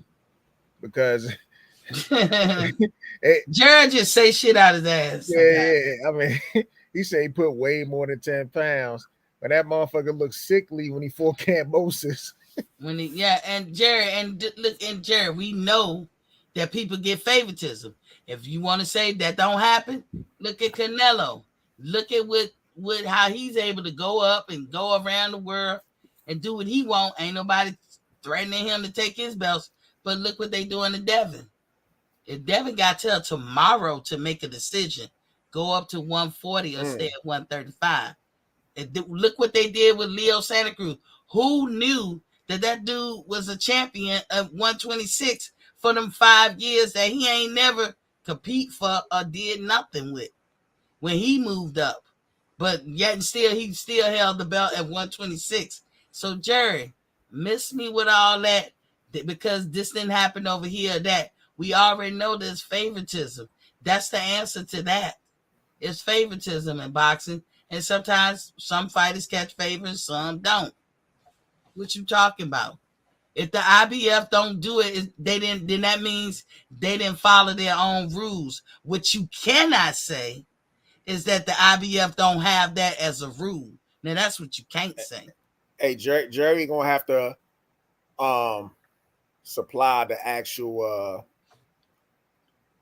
Video. whatever information he got it from, basically. He said, gonna have hang to his really- own mouth. He said he looked sickly at the weigh-in, not on fight night. Fully rehydrated to 150 at least. Look at you said at least. Then that means you don't know. Show us Yeah, out. I'll show us some proof because yeah, show us the proof, man. a lot of fighters don't even tell you what they weigh no more. You remember Floyd was doing that, and everybody was like, I wonder why Floyd, because more than likely Floyd wasn't over the weight. He was probably under the weight. But Floyd stopped, telling you what he weighed going into the fight that night of. He stopped doing that at the tail end of his career. Cause I was like, what you weigh tonight, Floyd? But couldn't find out. Jerry, you ain't got no beeline with the Haneys. You don't know. And they never put it out that I know of. Bo never heard of it. I'm sure D-Ray never heard of it. He said, well, I know that sanctioning bodies make it up as they go along. What good is a rule if it is not enforced? Jerry, you live in a utopian world or something. Rules, as they say, are made to be broken. People break rules all the time. It don't mean that the rule don't exist. And it don't mean that you per se are going to get away with the rule. See, when there's rules, Jerry, I follow them because you know what? Miss T don't get to get away with rules. I've never lived that life. I don't know how that feels. Where people gonna be like, you know what, I'm gonna bypass the rules and all for T. I don't know how that feel, but you might know how that feel, Jerry. I don't. Cause when it's a rule, they when I read the sign, read the rules, bitch, you know you can't do blah blah blah blah blah. But then I got a whole sister, an older sister. She gets the rules bent for her. And I've seen it all my life. That's just her norm. I ain't jealous of it. I'm just, in the beginning, you be feeling a certain kind of way when you're young. You know what I'm saying, Bo? But as you get older, you be like, well, that's they catch favor. I can't get mad because the world want to give her favor. That's how I look at it. Jerry, you act like that don't exist. He said, so I guess you think Bud will put on 10 pounds or less. We don't think Bud would do nothing. Bo made a statement that the IBF got the rehydration clause. I made that statement as well earlier, and I've said it previous from this show. They do have the rehydration clause as their rule. Now, whether or not they want to follow it is on them, but it is there. My thing to Jerry is find what fight under the IBF rule, whereas though they allow a champion to keep the belt or whoever's fighting for the IBF to fight for the belt if they blew that 10 pounds rehydration clause. If you could provide me with that with some solid proof, then I believe it. Because I mean, that IBF is actually the strictest one out of all of them. Yeah. They could have ignored the rule for the last 5 years for everybody. But on this fight, they're going to enforce it. You don't know that, Jerry. We don't know that. I know Terrence Crawford better not think that somebody going to bend the rule for him. I know that much. He better not thinking that Errol Spence could probably think that they're going to bend the rule for him based on his past, because they do. What you call fighting at 154 to satisfy a mandatory for your 147 sanctioning body belt, but you gonna be allowed to fight at 154 and the belts are not on the line. Now, what kind of shit is that, Jerry? But they was willing to do it until the people of the public opinion was like, do it if you will. I'm calling Congress. He said Haney versus Cambosa, both 1 and 2. Haney is on YT talking about it. YouTube talking about it. Jerry, find that video, send it to me. Tell me where in the video, and I'll play it. Yeah, I would do that for you, Jerry. Oh, but man. you reach it, man, because your narrative is fugazi only because you try to act like that's not a such thing. Nobody can, Bold, me, or D-Ray cannot tell you whether or not IBF is going to enforce it. But what we can tell you that it does exist. Now, if you want to be that person out there, whether you Terrence or Earl or whoever else or Steven or Anyway or Jamel and Canelo, if you want to be that person that run the risk of not adhering to the rules, then you do that. But you can't turn around and be mad when they stick it to you. Like Haney right now, he can't bring up Canelo. He can't say, y'all didn't do that to Canelo. Y'all didn't do that to Leo Santa Cruz. Y'all ain't doing that to Jamal Charlo. He can't do it. But they doing it to him. Why? Because the rule do exist. Now what you gonna say? Can't say nothing.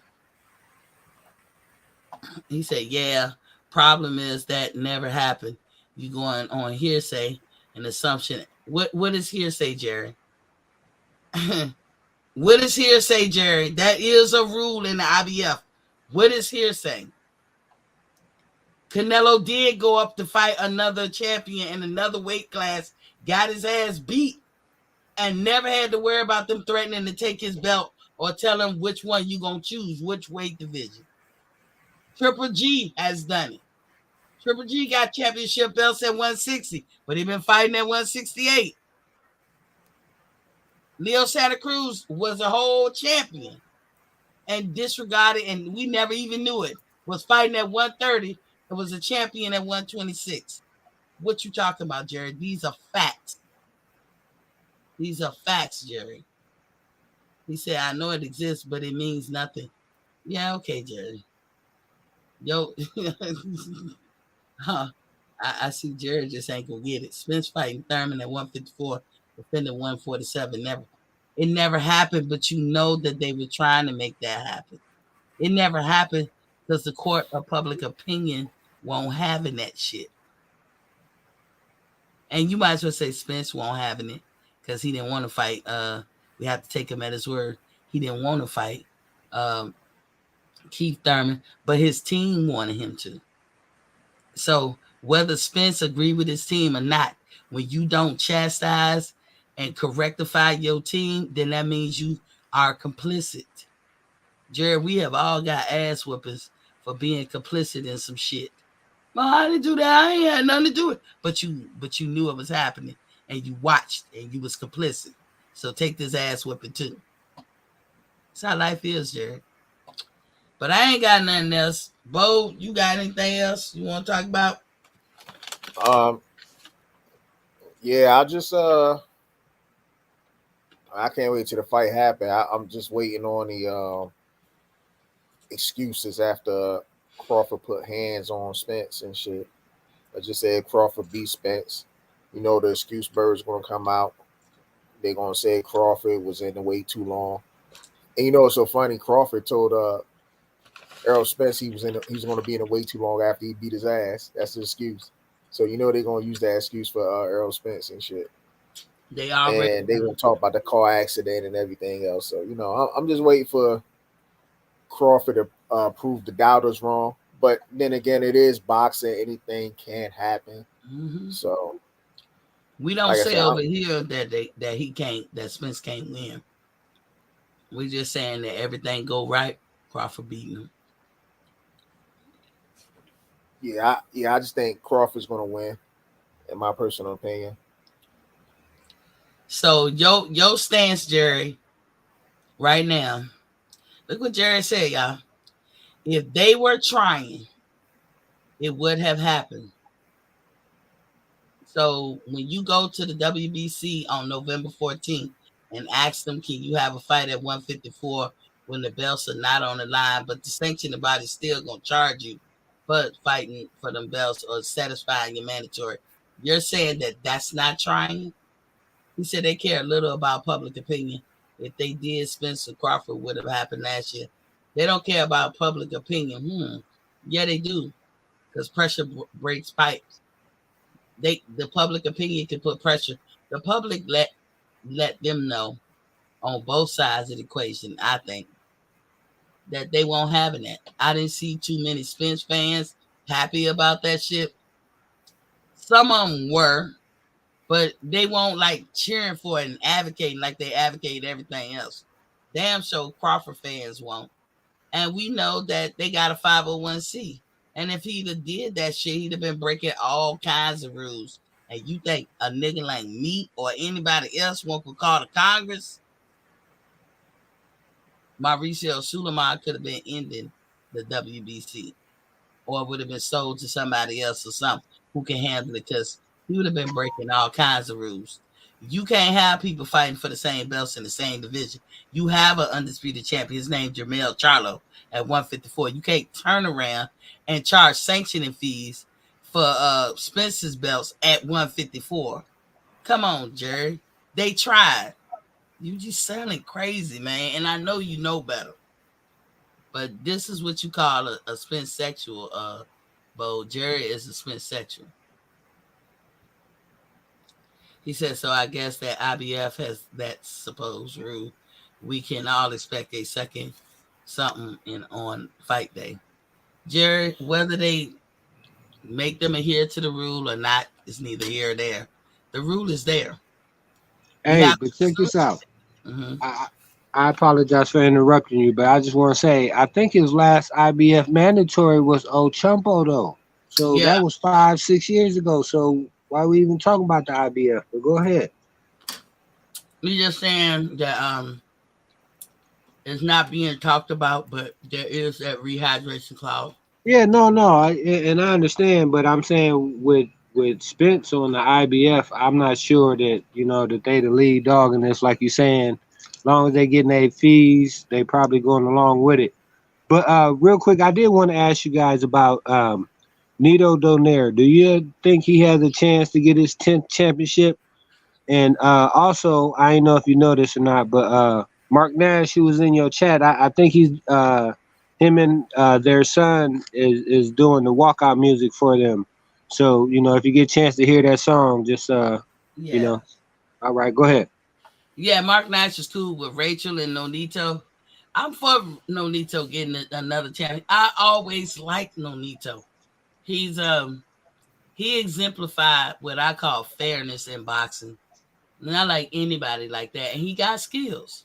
So I've always liked Nonito. I'm cheering for him. I don't know the guy he fighting. Nonito keeps himself healthy. Nonito has always been on the clean boxing program, whether he was forced to do it or not, he did it on his own. So he's an excellent champion, a future Hall of Famer. I'm a fan of Nonito's. So I hope he do well and win this title.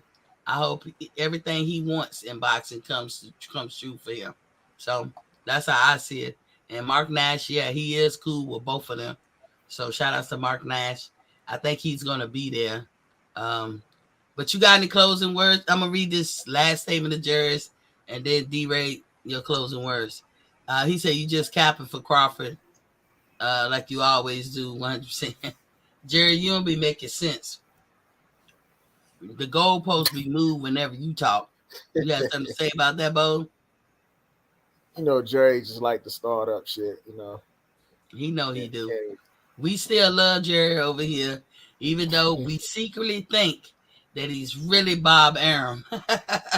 But D-Ray, what you got in closing statements? Hey, I want to say that this was a great show. I appreciated it. Thank you for letting me be a part of it. Bo always bringing it, so I appreciated being up on the panel with you guys. And I think it was a great breakdown of the media workout. And now we get to weigh in the fight, and then we get to keep on talking. So thank you very much, everybody. Subscribe, like, and share on all the platforms. Yeah. Appreciate you. Thank you. If you never subscribed before, hit the subscribe button. If you have, don't hit it. You just click it in and out. Thank you, Bo, for coming through. Thank you, D-Ray, for coming through. And yeah, that was just my assessment. I wanted to see both of them. As I told y'all, I'd be busy. I do come on Monday through Friday, 7:30 p.m. Eastern Standard Time. But I get caught up, like I said, a lot of stuff going on my side of the town. And so we looking forward to this fight. We have to watch everything carefully and criticize most things that we see because this fight is that controversial, number one. And number two, you talking about two elite fighters. This is bigger than anything. Anybody watching me on Facebook, those are where my mostly casual fans are that come to my show. Excuse me. What I would tell you guys, don't miss this fight. If you thought Tank and Ryan was big, this trumps that, in my opinion. This is big. I've heard people describe it as the biggest fight in 40 years. You don't want to, as Terrence said, he only compared himself to himself. He only looking at it like this is me and Spence time. This is our era. This is our time, not their time. But I would say as big as Pacquiao and Floyd. Like every generation got a rivalry, and Spence and Crawford is no different than Pacquiao's and Floyd's rivalry. Hearns and Leonard, Hearns and Hagler and Leonard, and then throw Duran in the mix with all of them. This is no different than their rivalry. That's how big this thing is. And so you casuals who don't normally look at boxing, this is the one to watch. We do be critical because everything count. You talking about expertise to the hilt. Both of these fighters fight in their own kind of way, but their way works. As I said, what got them to the dance. I might clown Spence about being a come forward fighter, that he don't have a lot of adjustments that I see, and this, that, and the other, but it worked good enough for the people he was faced with. Terrence Crawford is a complete fighter. I done seen him for all types of fighters, and I can't pinpoint something about him. Like, he can change in a fight. From fight to fight, it can look different. That's how good he is. And when Bomac and them say we haven't seen the best of Terrence, I believe it. Because you can't really pin him down on something he do every damn fight.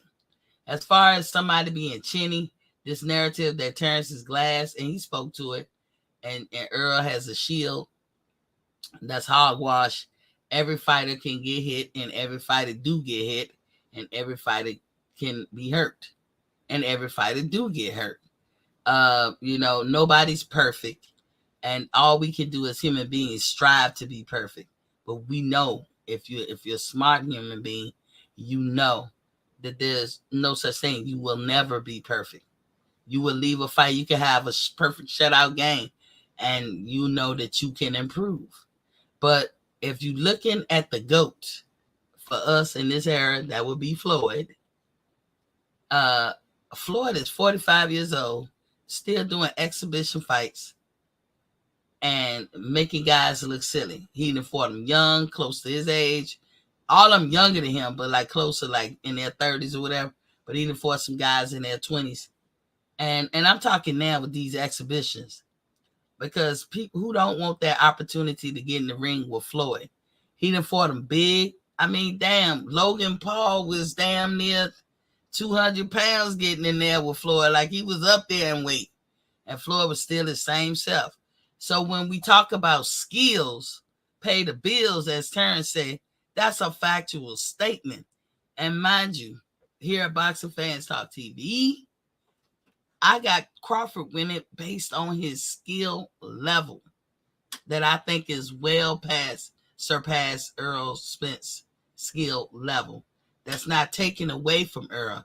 That's not saying that Errol is not an elite fighter. That's not saying that Errol can't pull something out of his ass that night. That's saying that it's skill-wise, Crawford is better. And when the fight go down, no matter who wins, I'm still going to walk away and say Crawford is a better skilled fighter. But in life, shit happens. And you just never know. Do Errol have a chance of winning? Yes, he does. But if we just based on what we've seen out of them in their career, no.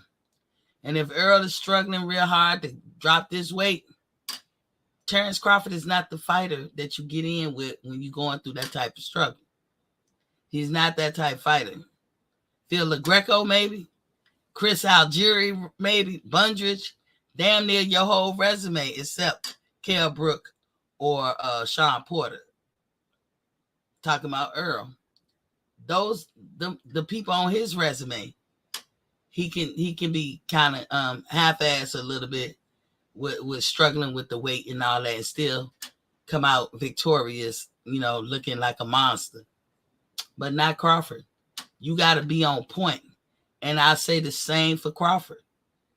All the people on your resume, Crawford, you could maybe be casual or half-assed in your training or whatever, but not with Errol Spence. And in that, I'm being fair. It's the same for both of them. They got to be on their A game, as Bomac said. And if Errol is elevated to his A game, doing all the stuff that y'all say he do, we never see him do in the fight, then that's going to bring out the best in Crawford. Kind of like with Floyd and Ricky Hatton. Ricky Hatton was a beast, but he brought out the best in Floyd. Floyd had to take him to school. And look what Floyd did to him. So I look at everything. And what's going on a week out, it's definitely telltale signs. It's definitely telltale signs. I see that Derrick James trains Spence to be what we've been seeing him do. And that's just not going to cut it. All Crawford got to do is make Errol pick up his big feet and make him move around. And you're gonna see how that's gonna be to Crawford's advantage. No, we don't want Crawford to just stand in front and be a punching bag. But we want him to make Errol move around, and Errol can throw the body shots and sit down on him and all that. But while he's throwing that, you talking about a fast twitch muscle throwing punch ass individual in Crawford. While he doing that, Errol gotta wonder and be careful if Crawford, while you trying to go down to the nuts and all that, he ain't gonna catch you in the face and knock you out. As Bo said, he did get hurt. He got hurt with Larte. He got hurt with Ugas. He got hurt a couple of times leading up to when he took over the fight. He got hurt. You saw it. He got hurt with Sean Porter. All you got to do is pull up his picture of his face after the fight with Sean Porter, and pull up Crawford's after the fight with Sean Porter. Errol Spence had some knots and dings and all kinds of shit in his face. That was a grueling fight. He didn't fight his fight. He fought Sean's fight. But his perseverance and his determination, or his relentlessness, that's a trait that he has. And it served him well. But you talking about Terrence Crawford. And finally, I'll end with this.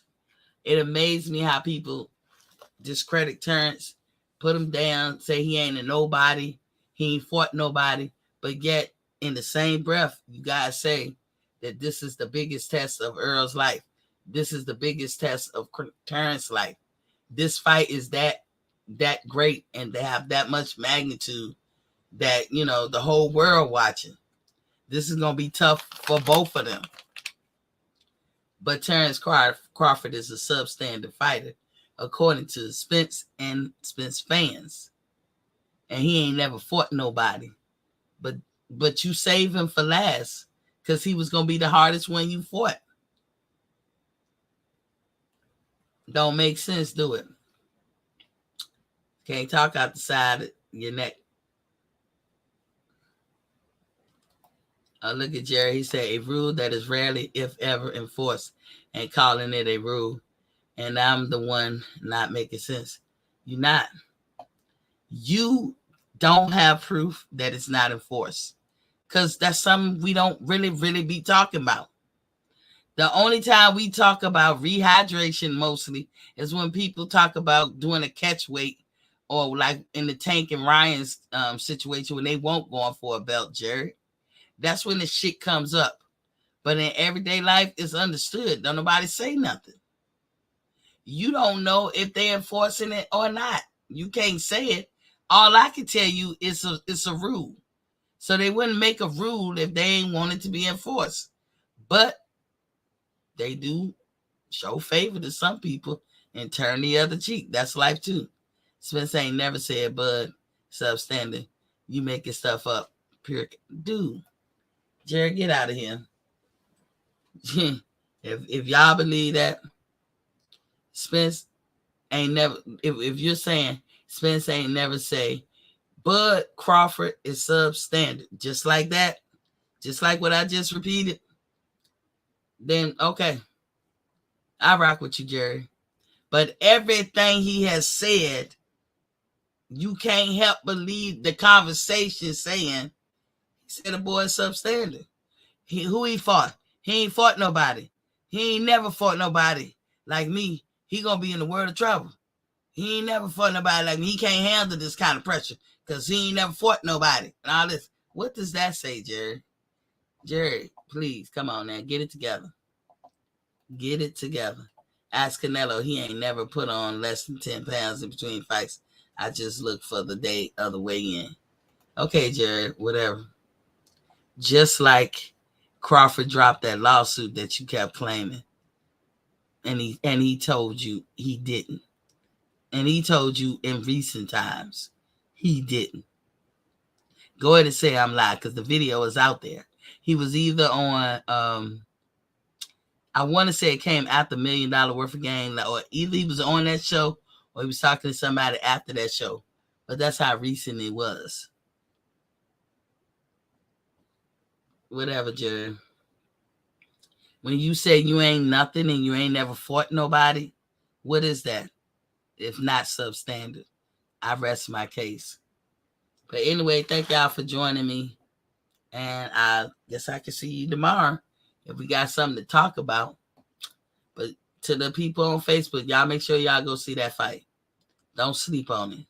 It's Showtime pay-per-view. Buy the fight. Everybody's buying. I'm buying the fight. Spence fans is buying the fight. Everybody buying the fight. The whole world buying the fight. Don't sleep on it. Where's the lawsuit? He said no comment. And you assuming. Jerry, you's a damn motherfucking lie. And I'm going to have to say it like that. You's a motherfucking lie. Because Terrence Crawford, somebody asked him point blank, and he said no. He said, did you drop the suit? Is the suit gone? No, it's still on. You's a motherfucking lie. Never said you ain't nothing. Stop lying. Jerry, I'm done with you. I'm done with you because you's a liar. You know, you's a liar. Go drink some water. You get off the sauce. Stop drinking that sauce. But anyway, thank y'all for joining me. I'll see y'all another time. And my Pamela James voice. Peace.